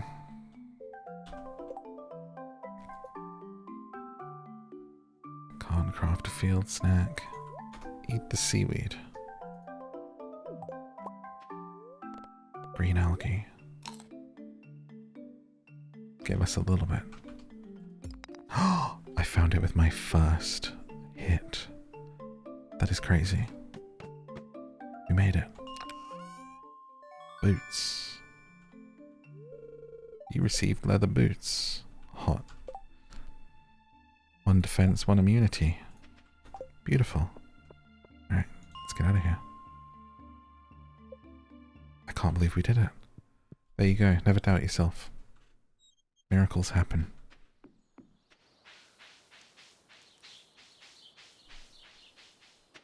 Oh my god, look, there's my girl. Playing a flute by the river. My queen.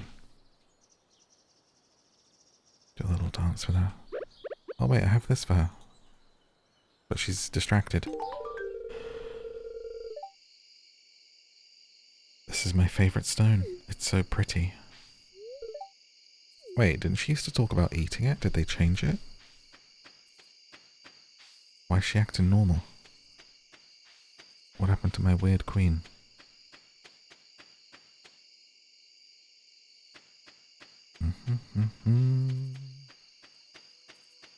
Alright, let's head back to sleep. To sleep, but chance to dream. Wait. Oh no, I've already spoken to you. Sorry. Sebastian. Bumped into him. We have spoken to everyone.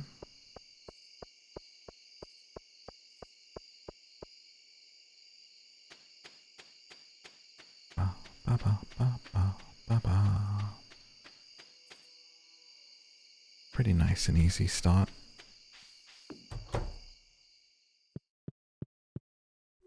Hoping for rain. Level 1 mining.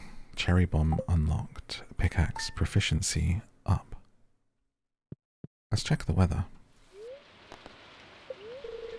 Is it raining? Oh my god, perfect. The dream. That is just stupendous. I see you've been exploring the old mine. You've got the adventurous spirit. If you slay 10 slimes, you'll have earned a place in the Adventurers Guild. Robin here. I know there's a lot of stones scattered around the farm. If you have a surplus, consider having me build a well for you. Wells can be placed all over your farm and serve as a convenient place to refill your watering can. Swing by my shop with 75 stone and 1,000 gold. Hey, I'll do you this favour. Just swing by with 1,000 gold. What? Sorry?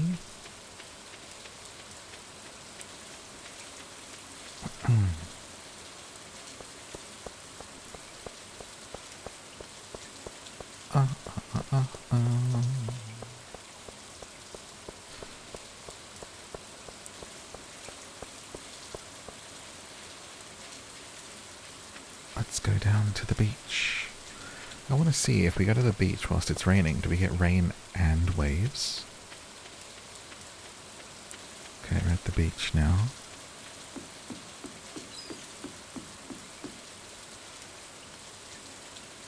I think we just get rain. Okay. In which case we'll go away from here so that we don't have seagulls. Seagulls. Steven Seagulls. Let's go find somewhere nice to stand though.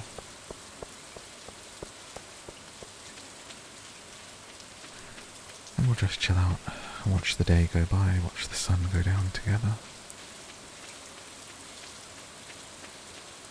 Maybe by the... Oh. By the waterfall could be nice. Or the water up here.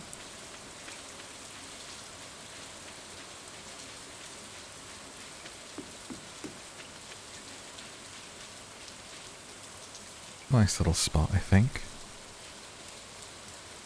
Okay, let's see what we have. Dun dun dun dun. First question. If you were an actor, what kind of role would you want to play? What type of role do you think would suit you?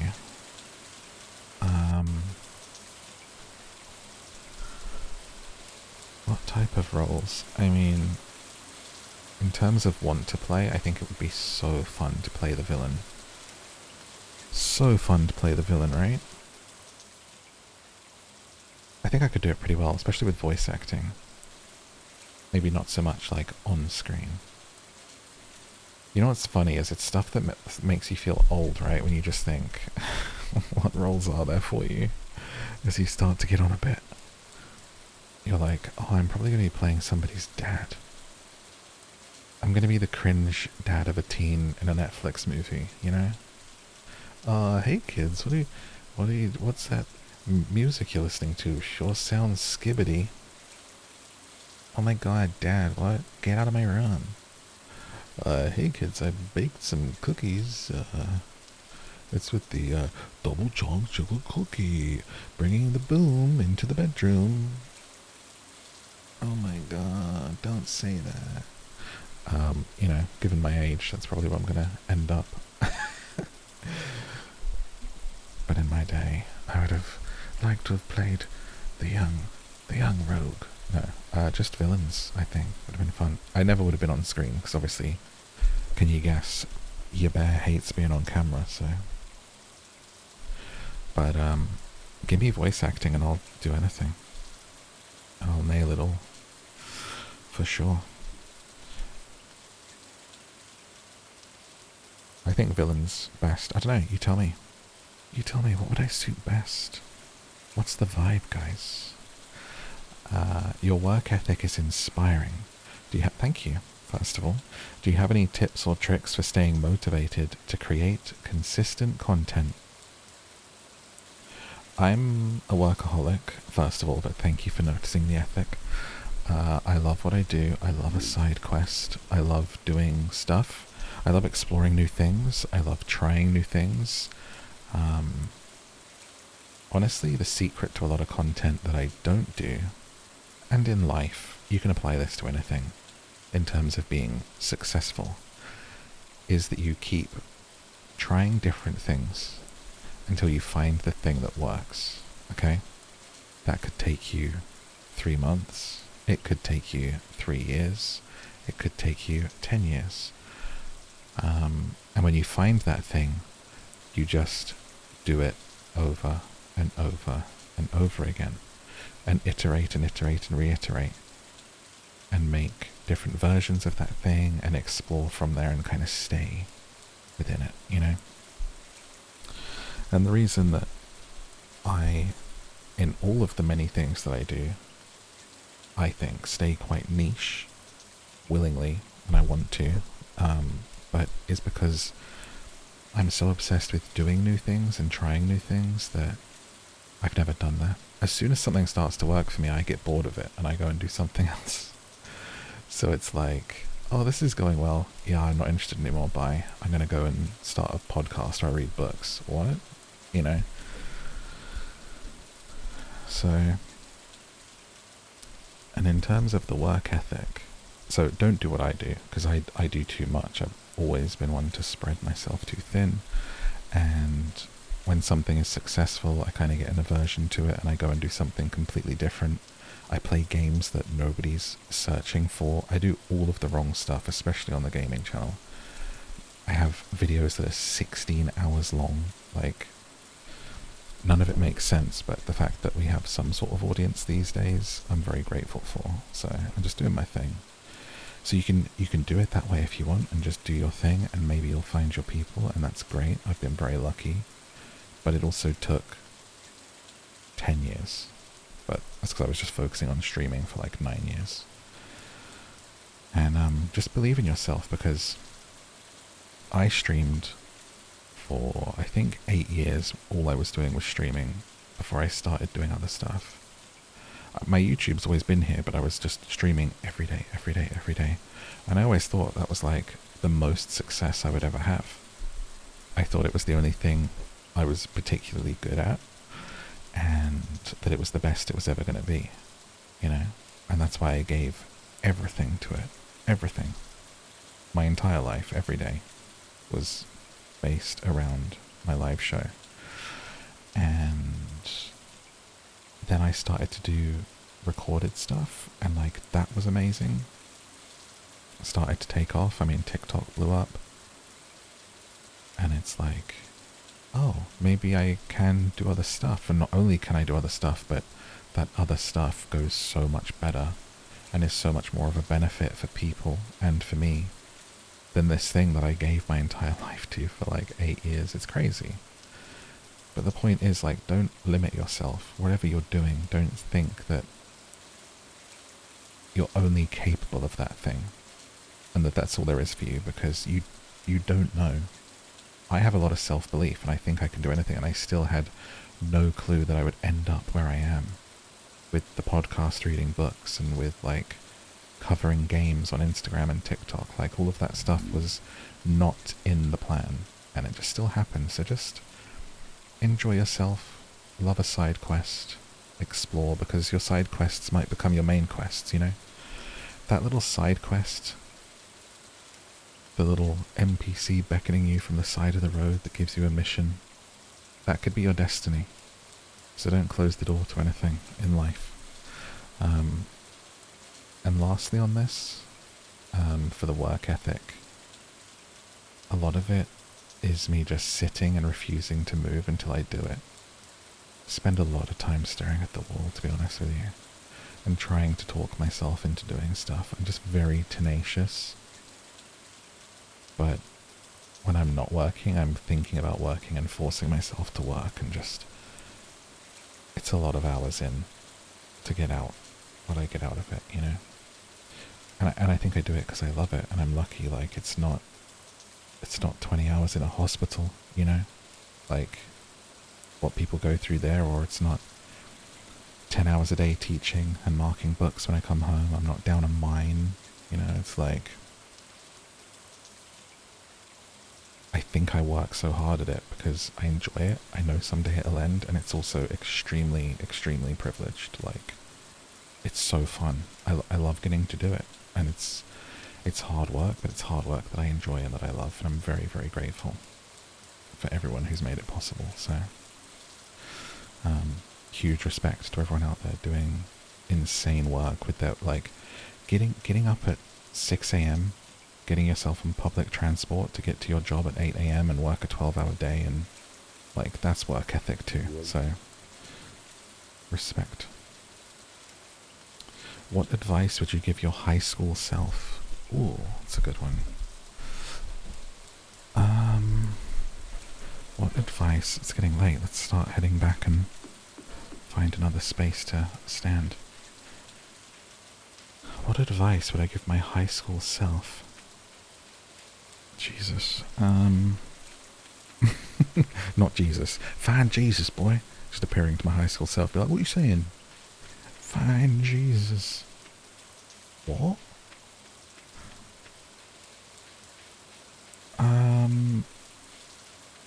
Probably to relax a little bit. I had a lot of fun growing up, but probably just to take things a little less seriously. I'm one of these people that has fun, and people think I'm really chill. But like the swan, there is the constant struggle and turmoil underneath. The legs are going to stay afloat in all aspects of everything. Are my beans done? Oh, not yet. These are done though. My potatoes! My potatoes are done. Nice. Gosh, I'm trying to think of something that isn't like dark. Or giving too much away of life. Yeah, have more fun. Relax. This is the thing, for anyone who is in high school, the rush to grow up when you're young is real. You also think you know it all. Even at 18, 19, 20, I thought I knew it all. I didn't know a damn thing. I knew some stuff, but when you get older, you realize that you are still such a kid at that age. You are like clueless. And also, it's okay if you're kind of stupid. Like, you're going to make mistakes. It's okay. Forgive yourself, please. Like, if you make mistakes at that age, if at any age, but especially at that age, if things aren't going right for you, if you said the wrong thing, if you did the wrong thing, you know, maybe you made a fool of yourself. Maybe you hurt someone that you didn't mean to hurt. You know, it's okay. I promise you it's okay. Because you get older and you go, Jesus, I was the fool. You're so foolish and you don't even realize the things that are coming out of your mouth, the things you're like probably saying, like thinking you know it all and you don't know anything. And it's just not that serious, you know, it's okay. I know this stuff is, we all wish we were perfect. And we live in a world in this day and age where you are expected to be. And if you're not, people kind of lambast you for it. You get pulled apart for it. But it's like, the fact is that humans are so flawed, especially young humans. So it's okay.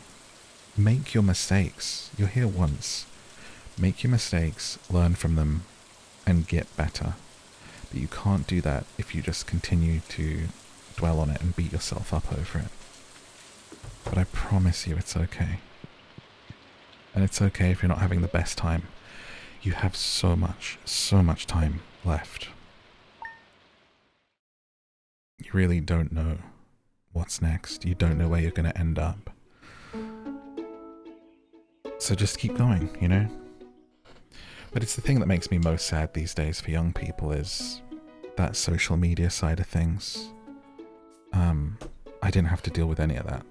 Like, we all still had flip phones when I was leaving high school, so the idea of group chats, the idea of like Snapchat and messaging and, oh my god, there's a crow here, get out of here. All of that stuff that goes with it. Without going off on too much of a tangent that doesn't suit this video, I feel very passionately sympathetic for young people today. It's tough. You have it hard. We could kind of be little idiots in private and not have it kind of thrown out everywhere, you know? So I feel for you, I do. Let's water our plants whilst we're still answering questions here. We had a nice little rainy time. Let's put our potatoes and stuff away. And I still got to show you my other farm too. Introduce you to my wife, you know? Yeah, but it's tough, man. It's tough, but just, I want you to know that you're not alone in that toughness, okay? You're not the only one feeling it. And everyone has, of all ages, we all have our own challenges, struggles. Life is difficult, you know, it's what they don't tell you. But also just don't be in a rush to grow up. That was my main point. Sorry, it went off on a huge tangent. Don't be in a rush to grow up, because once you get here, it kind of sucks, you know, okay? It's hard. The lack of responsibility. It's just, you don't know how good you got it. You really don't. And I know it's the thing that all the old people say to you is, oh, you don't know when you get older, blah, blah, blah. It's true. It's true. But you won't appreciate it till you get here, and that's fine. That's fine. But yeah, take care of yourself. It's okay. It's hard being young, you know? I honestly don't think I was very smart or like, oh man, years and years of just learning things, still messing up, still learning things, still trying to be better and grow every day. Even in the last year, I feel like a different person to who I was a year ago. And I feel like that is not a bad thing. That is something that we should strive for, something everyone should be going for. And why wouldn't you want to be better than last year, you know? It really annoys me that everyone's expected to be perfect these days, and no one can make a mistake, no one gets any grace for anything. It's just like, oh, you said this bad thing, like, you're done.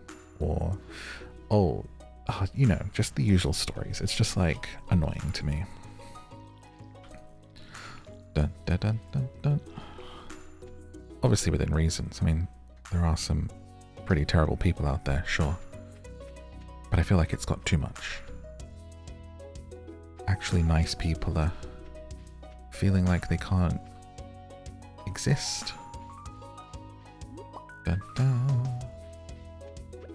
On a wider note on that, like, I like my artists and singers and stuff to be unhinged. Don't really want vanilla, like, rock stars behaving themselves. I want them to be insane.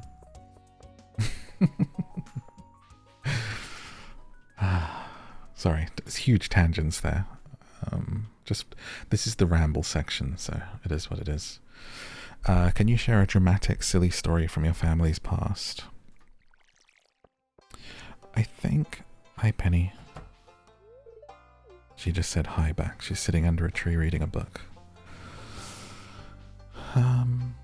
Let's go fish whilst we do these. Have a bit of the wave ambience, which I love so much. First thing that comes to mind, honestly, one of my favourite stories from my family was me and my dad went out to the shops. I must have been... My memory's really bad with ages. I don't remember a lot from when I was a kid, but I think between 6 and 11, I was quite young. And we stopped at a pond. I've always liked stopping at the pond, seeing the ducks. And we're at this pond.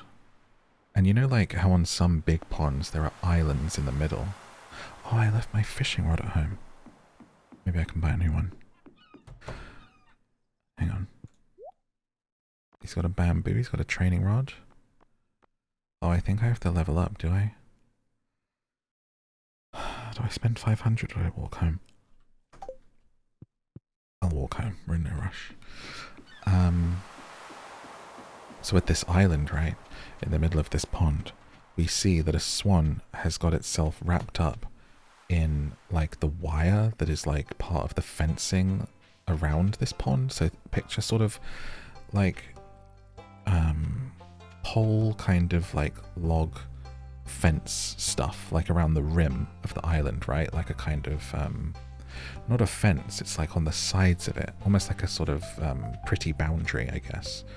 But it's, like, wired in or something, and this swan is, like, caught in something and it can't get off of it. Way out in the middle of this big, big pond. And the people are standing around looking, being like, oh, he's stuck, he's stuck. And my dad, like, no hesitation, just, like, goes, well, I better go help, and, like, wades out into the pond in shoes that we just bought. We'd been shopping and he'd just bought new trainers. And I can remember them saying, like, oh, you should take them off. And he was like, no, because I'll, like, step on stuff in there. So he goes out in these trainers that just put on to, like, save this distressed swan. And it's a weird tie-in for me, because people know I'm obsessed with these swans now at the river and the pond near me. All these years later. And I want, like, that's a core memory for me, you know? And I wonder if that's part of it. Because I remember just thinking, like, oh, what, like, my dad's the hero, like, you know? It was so cool to me. Because animals have always been so important growing up, and more so from my mum. My mum's like an animal activist and would take me to marches, marching for animal rights, all of that stuff, you know? Rescuing feral cats, rehoming them, taking in mummy cats and, like, raising the kittens and then rehoming them, all of that stuff. Like, grew up knowing people who are connected to, like, full-on activists, animal activists, the real deal stuff. And so to see my dad do something like that, I don't know, I was so proud. You know, even as a kid, I was like, this is the cool, and like the way that the people there on the side of the pond that did nothing looked at him when he like rescued the swan and then came back after ruining his shoes and like stepped out of the water. Like, I was like, oh my God, like people are looking at you like you're Batman or something. It's crazy. So that is like a silly, fun, and also like a really proud memory that I have. Oh, I feel weirdly emotional talking about that, but yeah. Where's my fishing rod? There it is. So that's a fun one that I like and that I feel like has stayed with me and affected me and is probably partly why I feel so much comfort by rivers and lakes, you know? So would say a therapist, I'm sure. But that's my dad. Like, he does crazy stuff sometimes where sometimes you'd be like, why did you do that? Like, stopped a bank robbery. So stupid, dude. Literally, like, grabbed a guy that was running out of a bank, and thank God that it was fake. The gun, man, like, insane. What are you doing, you know? Ridiculous. Like, we could have lost you. It's so stupid, but, like, why?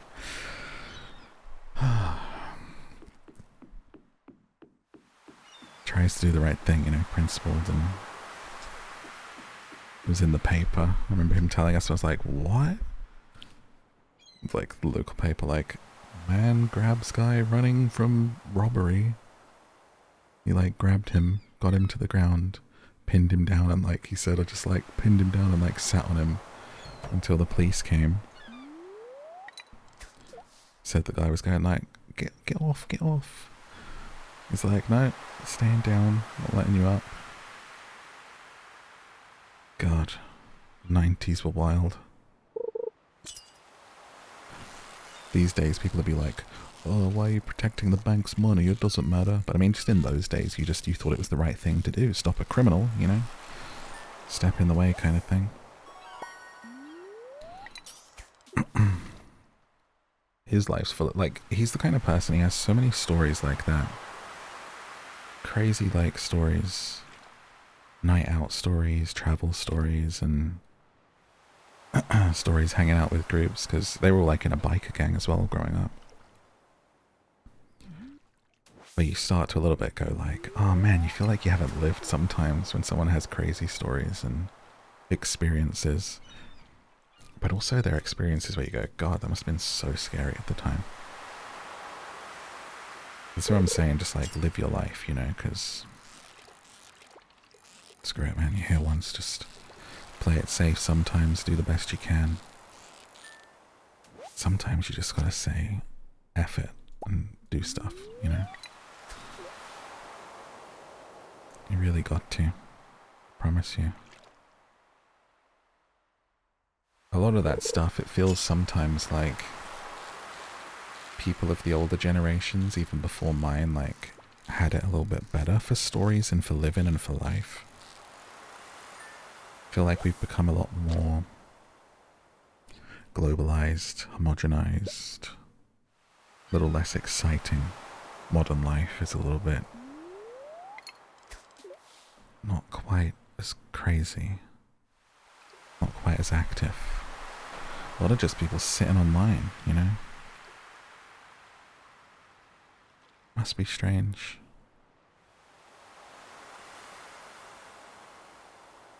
Love this ambience.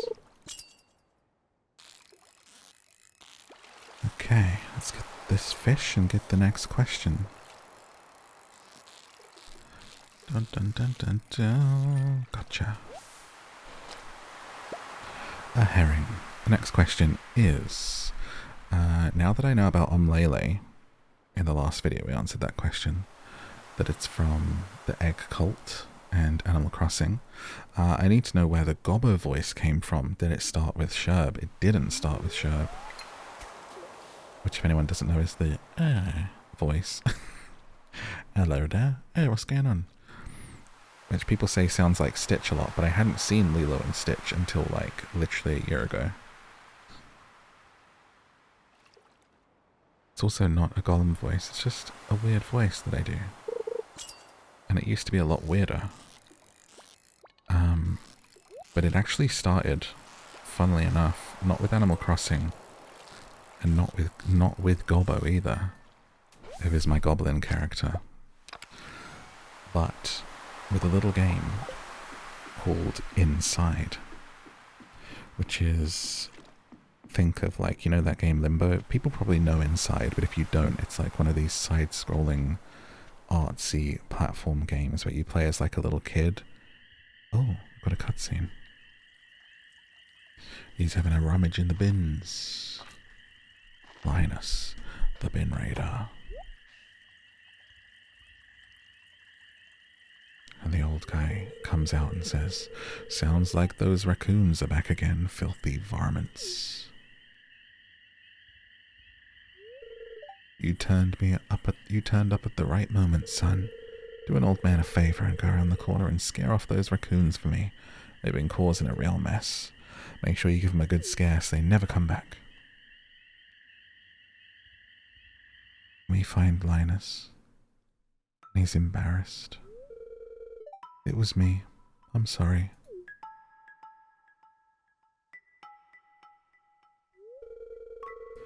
I find a lot of hot, fresh food in these cans. Stuff that'll go to waste if I don't take it. Do you think there's something wrong with what I'm doing? You can say, "Oh," he says, "not everyone's cut out for this world, Morphe. You don't know what it's like to be me. I'm not harming anyone. I just want to live life in my own way." You can say, "It's disgusting. It's a shame for food to go to waste. It's illegal. Get a job. Stop leeching off of others." Honestly, it's a shame for food to go to waste, and I feel like it's an absolute disgusting thing. The only thing disgusting is how, like, the fast food places and restaurants throw away food rather than donate it, and also that they like actively sabotage it and like refuse to give it away. And I think it's like health and safety laws and food stuff, and if they gave that away and then people got sick at the end of the day, but that should change. There's so much waste. Like, think if everything left at the end of McDonald's and KFC and all of the restaurants just delivered it to the homeless people, you know? Anyway, it's a shame for food to go to waste, Linus. Thanks, Morphe. I know you're an open-minded person. I feel good about what I'm doing. I'm not harming anyone. I mean, it's literally in the bin, dude. You know. Go on home. I won't rummage in George's can anymore. Tell him he scared off the raccoons.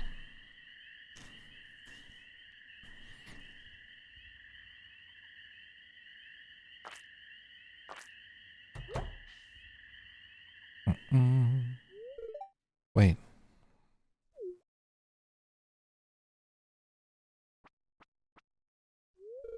I know what you were doing, Linus. If you need food, just ask. I don't want anyone in Pelican Town to go hungry. Here, I got a basket of zucchini fritters for you. Just make sure you dip them in my spicy marinara. Take it. Cute.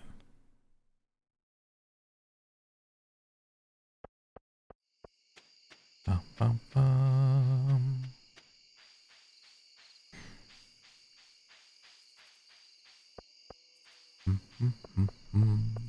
What was I saying? Oh, the Gobbo voice. Yeah, so from a game called Inside. So, for anyone who knows that game, there's a giant, like, blob creature in it. And so that voice came out when because I've always done voices for characters in games, right? When I'm playing them, I do little improv bits and skits and all the rest of it. And so I started to voice this character as Blob. So I won't do a rendition of it now because it's not for here, but so I'm doing this blob voice, which is very much like an elongated, slower version of the Sherb voice. And yeah, that was where that voice started from. I think I was doing it for a while. I got too into it. It's like 30 minutes plus an hour of this voice. And then it just became a voice that I used in roleplay and stuff. And then it became Gobbo, the goblin character, after that, and used it for years. And then it became Sherb in Animal Crossing. So in my Sherb Animal Crossing series, my son, Sherb, the goat. And it's a much, much like lighter and more palatable version of what used to be a goblin and used to be a blob, literally. So that is the origin of that particular voice. Which people either love or hate, and if you hate it, I don't care, I don't need to hear it. I know that some people do. I think it's funny that people feel the need to comment that they do. Because kind of the video that blew up randomly and started off the YouTube channel in earnest was the My Child Lebensborn video, where it's the voice of Klaus is that voice. And like, oh my god, that going viral and just so many comments being like, oh, I can't watch because of this voice. Oh, I hate this voice, blah, blah, blah. It's like, alright, dude, like, don't watch then, you know? Just hit the X and move on with your life. To this day, any video that has that voice for a character in is like, there's a few comments always. Oh, I just wish you didn't do that voice whenever it's a child character. It's like, I like doing it, it's fun, and other people enjoy it. Shut up. Shut up. Don't care. Don't care. I hate that people feel like they have to like share every opinion. You know? How about that? How about them apples? I don't like your comment. I don't like your tone. Let's put these fish in here. Dun, dun, dun, dun. Can we make a furnace yet? Need 20 copper ore. How much did I get down the mine? Let's take a look. 32. Okay. I'll ask another question in a second. We have... Need to get some stone. I definitely have that much. And we can craft our first furnace. And I'm gonna put it up here. There you go.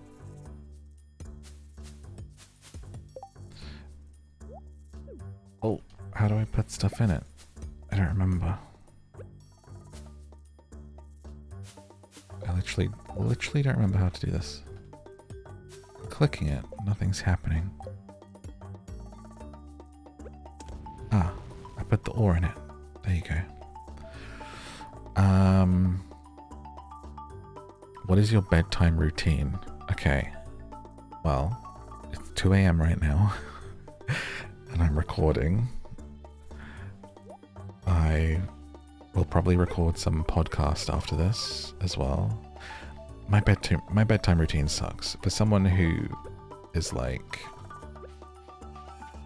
a help people get to sleep person, as a creator, the worst. The worst. I'll probably be up till like 4, and when I get really exhausted,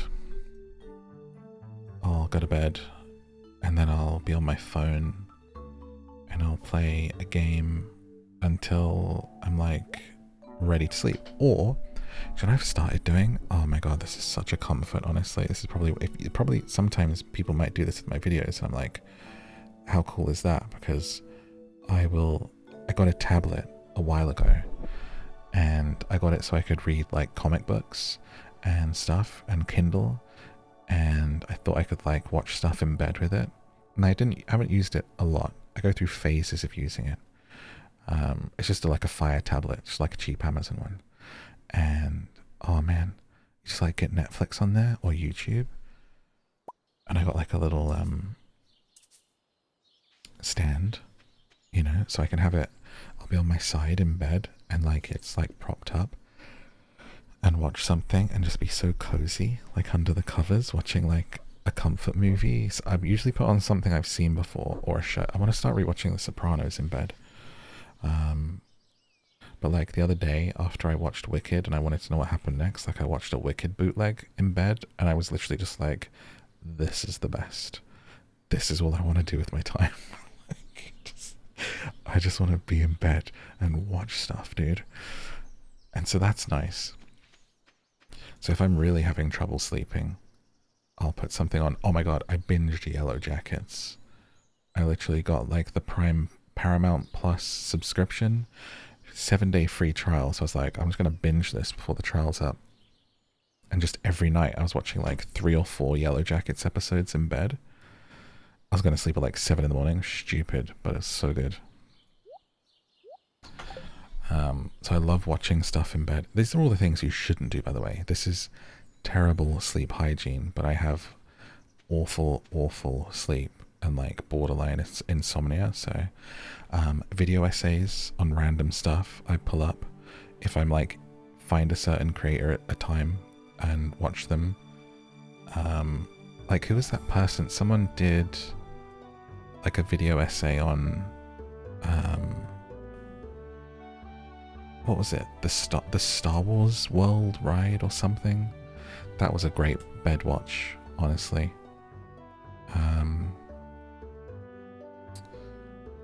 Yeah, so like maybe a random long YouTube video, which is why I start to appreciate how people might use my videos.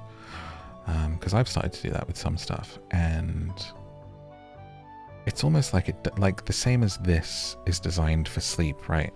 And I'm rambling now, and a small subsection of people will have made it this far and will be listening to this and like learning stuff about me and enjoying it. Maybe it's on in the side, on the background, whatever. For a lot of people right now, this is just going to be background noise. What, Charlie Brown style. Not really taking it in, but it's just here. I'm here for you as a voice, as a comfort, you know? And I like that. I don't take offense to that at all. You don't have to focus on this. We can just be here together and you can pick up the occasional bit. It's fine. So what else do I do? Yeah, but I do all the wrong stuff.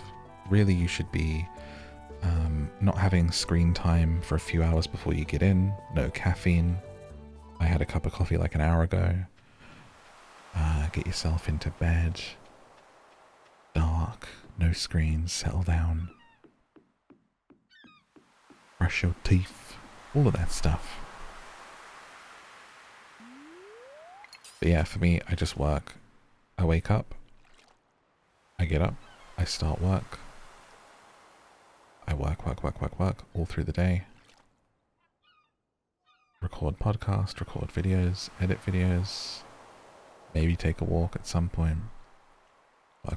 Work until I'm exhausted, and then I go to sleep. Bum, bum, bum.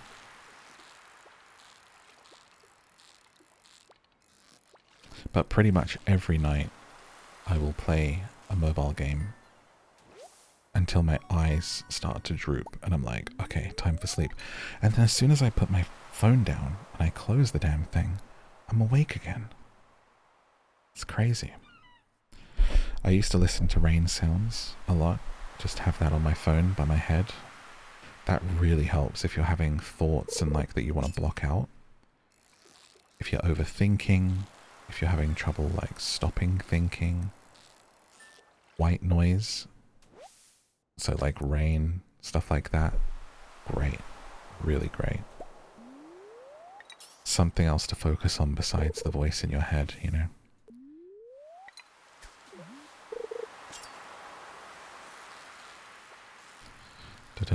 I went through a period of listening to podcasts in bed a long time ago.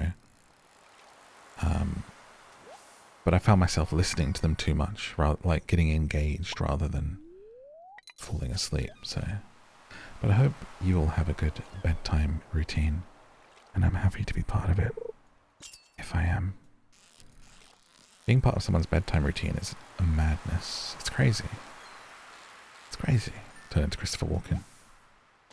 I get such lovely letters sometimes, and people say like, oh, like, I listen to you, like, me and my partner listen to you in bed, like, put you on to help us both sleep. And I'm like, whoa, that's like, I don't know. Me being a shared experience is wild. Like, I kind of get it if someone's got, almost the way, it's the way I think of myself, right? I'm like, if someone's just on their own, and they've run out of everything else to watch. I get it. But when you're actually a shared experience, like people like you enough to put you on the TV or to share you with someone, I'm like, huh? I have trouble processing that. Which is why it means a lot. Someone says that, I'm like, wow, that's a lot. A sardine frenzy has begun at the beach, but my pockets are full of fish already. What does that mean, a sardine frenzy? I've never heard of that before. Oh my gosh. And there's just... oh, what can I even throw down here? I gotta catch a sardine. Eat the leek. How do I eat this? Okay, eat the parsnip. Catch a sardine.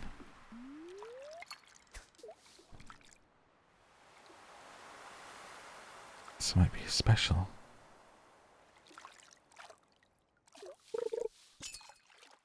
Got a hit. Gonna catch a sardine. If it's just a normal sardine, I'll be annoyed. It's just a 6-incher, she said. So yeah, it's a honor and a privilege. Like, people listening to the podcast asleep and stuff, and being there like that is humbling. And happy to do it, because my sleep sucks. So being able to give someone what you can't give yourself is always a great feeling, you know? Said the sad clown. Dun dun dun dun. Oh yeah, I had a couple of this. How did you come up with your username? The alliteration is appreciated. Thank you. I love alliteration. And I don't think I even realized that I love alliteration when I came up with this name, because I came up with it so long ago. But I do very much love alliteration now. So how did I come up with my name? This actually is in my FAQ. If people don't know, I do have an FAQ from a few years ago on the channel where I answered an AMA, a bunch of questions. And I did it like in Animal Crossing, and I did a bunch of scenes like related to what I was talking about, which was the first time I did my little face reveal. So that is there, but I will answer it for you here as well. But it came up in that was, so it is my old Steam username, which is MAD, all in caps, which stood for Mutually Assured Destruction, because it's so edgy and so cool, you know? And I loved that as a concept, that idea. I always thought that was really cool growing up. I was into the apocalypse, okay? I liked Fallout. I was called MAD for nuclear war. And it was also my play style, so I played a lot of Counter-Strike back in day, alright? And so they're not selling stuff anymore, not selling seeds. I guess it's late.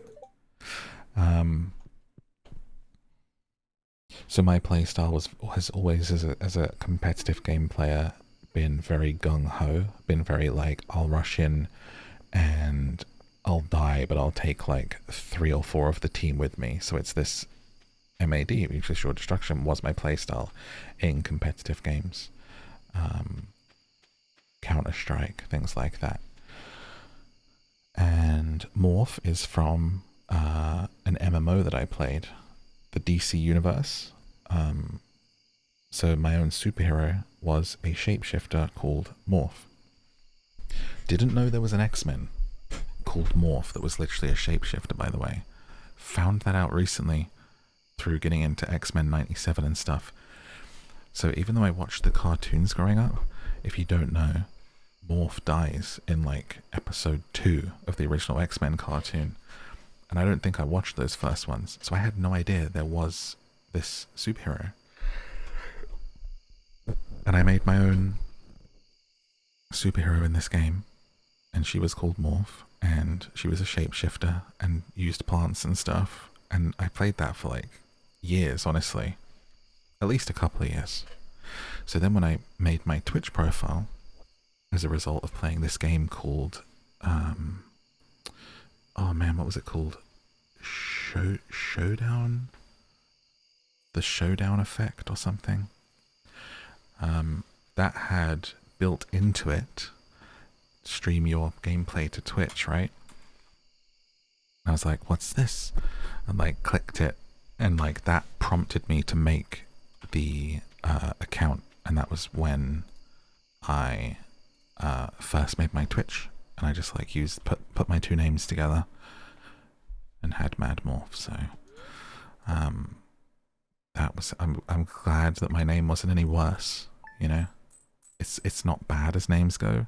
It's not great branding because people think it means angry or that I'm mad, and I'm, well, mental health maybe, but so I like to say, when people are like, why are you called mad? You're not angry, you're like so chill. A, it's a nice dynamic of it being the opposite of it, all of the content. B, I'm insane.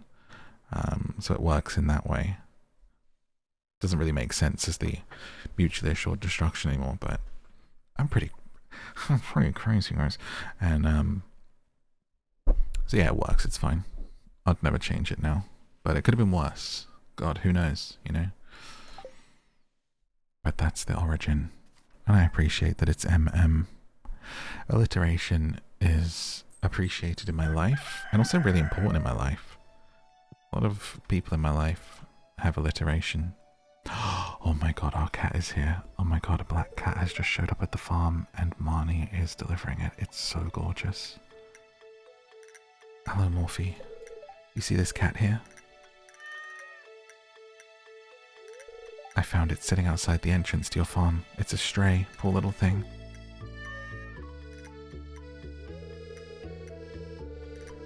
I think it likes this place. Don't you think this farm could use a good cat? Yeah, will you adopt this cat? Yes. And we can name it. I'm going to call it after my black cat, Cosmo. No offense to my darling Obi, he'll understand. Well, little Cosmo, you be a good kitty now, okay? Oh my god, I want to cry. It's so cute. I love a black cat. We have a farm cat now. Where are you, my precious? Where are you? Where have you gone? Are you up here? I've got to find you.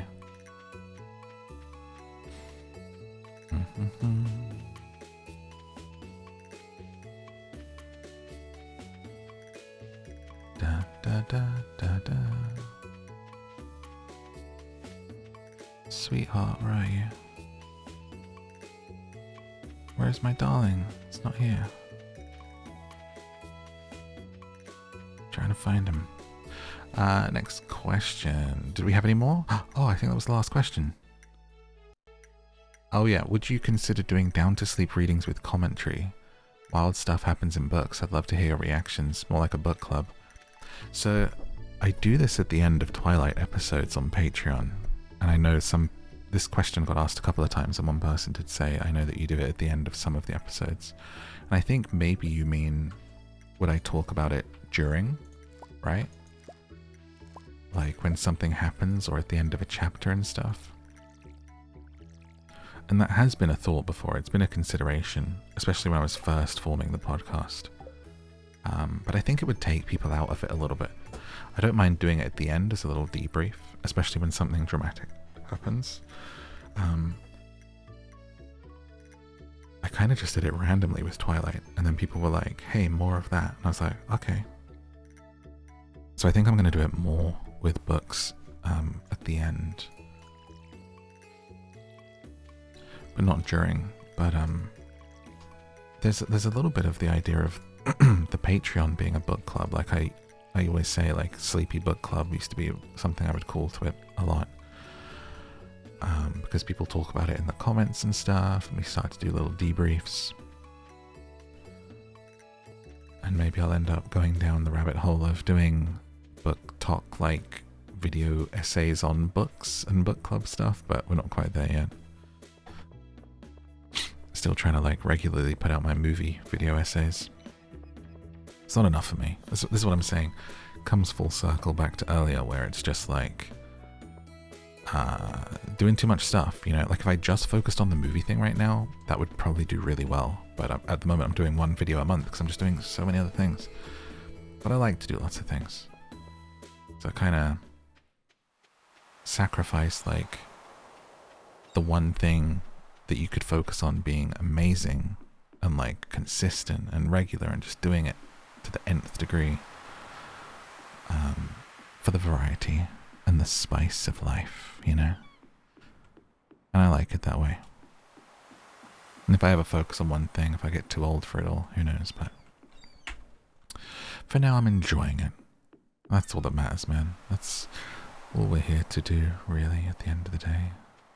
What's the meaning of life, Morph? You know, well, you have to ask that in a comment if you want me to go into that one in the next video. I've got a really good list of games lined up for this sleep series, so if you haven't, do hit like and subscribe to come back for the future episodes of this one. I think I'm going to start putting them on the Down to Sleep Spotify and podcast version. Google Podcast, Apple Podcast, whatever exists, it's everywhere. If you search Down to Sleep on your podcast app, I will come up. And I think I'm going to start putting this on there as an audio, just as an extra. Why not? You know, if people like it, they like it. Probably. I don't know. I'll see how much time I have to do it. So whenever you're listening to this video, go have a look. And if it's not there, just pick a book to listen to. It's fine. We're doing Pride and Prejudice at the moment. But I got some Christmas stuff coming probably. And I think that was all the questions. That was all the ones I grabbed from the comments. If I missed any, feel free to re-ask it. Ask any more. Bring up a topic, something you want me to talk about. Can be like anything that's appropriate for people to fall asleep to and that isn't like super duper private and stuff. Maybe ask for advice. I like giving advice. So come get my unexpert opinion on something. And we'll play some more games. And if you want more Stardew Valley, let me know. Maybe we could... Oh, I wanted to show you my other thing. Oh, maybe I'll save that for the next one. Okay. Well, if we come back and do more Stardew Valley, I'll show you my farm from years ago. How about that? No, I'll show you now. I'll show you now. Sorry. It's fine. It's fine. It's fine. It's fine. He's losing his mind. He's crazy. The Bear Island Farm. Day 2 of spring, year 3. 54 hours in. See what he's done with his farm. 54 hours. It must be looking amazing, right? This is my house. Check it out. I got my Christmas tree. Oh, I got my Christmas tree up. I wonder if I played it at Christmas time. I got a, what is this, a hamster? Got my TV, a gaming console, a bear playing the drums, a bear statue. What's this? It's a drum. Got a lovely fireplace and a skeleton. Here's my wife. Oh my god, I thought that was one of those goblin, like, urchins from the community center. It's my baby. I have a baby. Who are you? Can I see your name? What did I name you? I bet I called him Bear. Abigail. My wife. My wife. Does your child go on here? Oh my god, I called him Shepherd. That's... That's hilarious. Shepherd Crane. Krobus. What's a Krobus? Dwarf? What? I don't even remember this. Oh my god. I remember getting it on with Emily in this one. And Leah. Wow, I really ignored Haley and Penny this time completely. Jeez. Do you have any New Year's resolutions? I'm trying to lose a few pounds around the middle. Baby, you're perfect just the way you are. Don't you worry about that. If you want to do it for you. I think you look amazing. Wow, look, we got a bedroom up here. Stuff. I do not remember this at all. Wow, this must be like 6 years ago. Why is there 2 beds and a crib in here and then 1 big bed down there? What is going on? Who decorated this place? This is nice. I did good here. The rest of it's a complete mess. Let's see what the farm looks like. Wait, what's this? We got a basement? What am I making?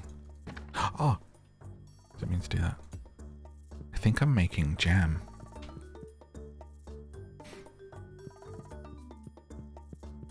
Little little shep, little baby shep.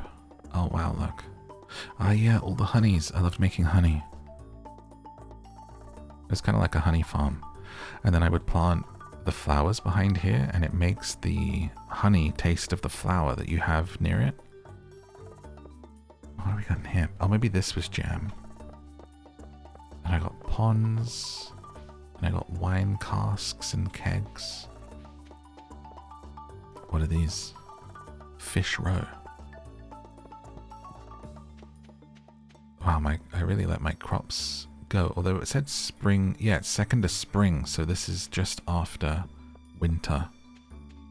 The worst month. And then I think I ran out of steam. The idea of starting all over again and planting all the crops again drove me crazy. Look at my little wicked witch here.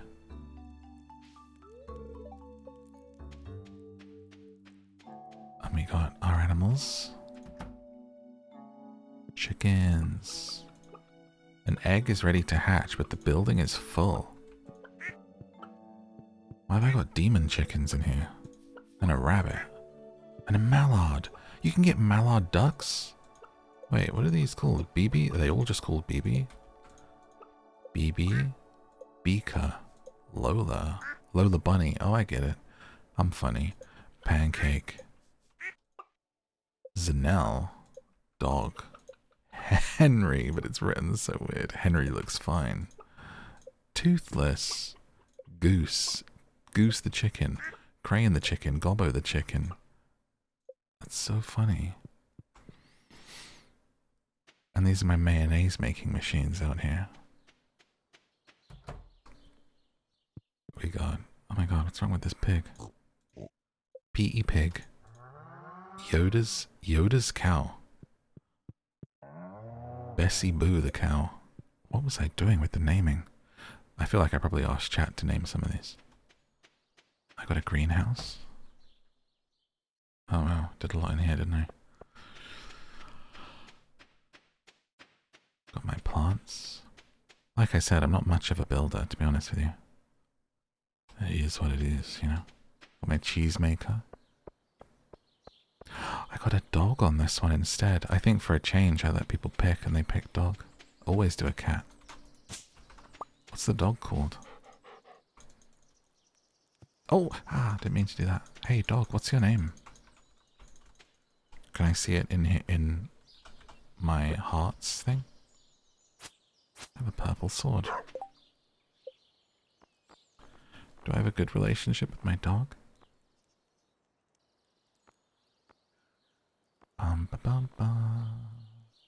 Why is my dog not in here? What's the dog called? Oh, animals, look, you can see here. Yogi. Yogi Bear. Wally the chicken. Ah, cute. I think that's kind of everything. I don't really do much else with it.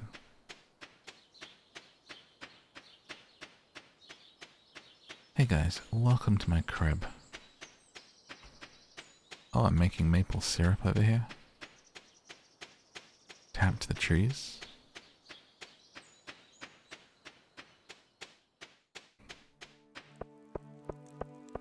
Wonderful. What's this thing? A statue. What are we making here? Iridium ore. Man, my memory is quite literally the worst. My house looks nice though. Well, that's gonna do it. Thank you for watching and or listening. That's where we put a pin in this one. I will see you in the next episode for more Fall Asleep with. Make sure you leave a comment if you want a question answered in the next one or bring up a topic like I said at the beginning.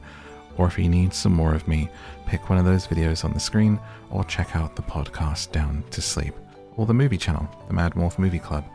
There are a lot of videos out there if you're just enjoying having me with you in the background and you want to fall asleep with me.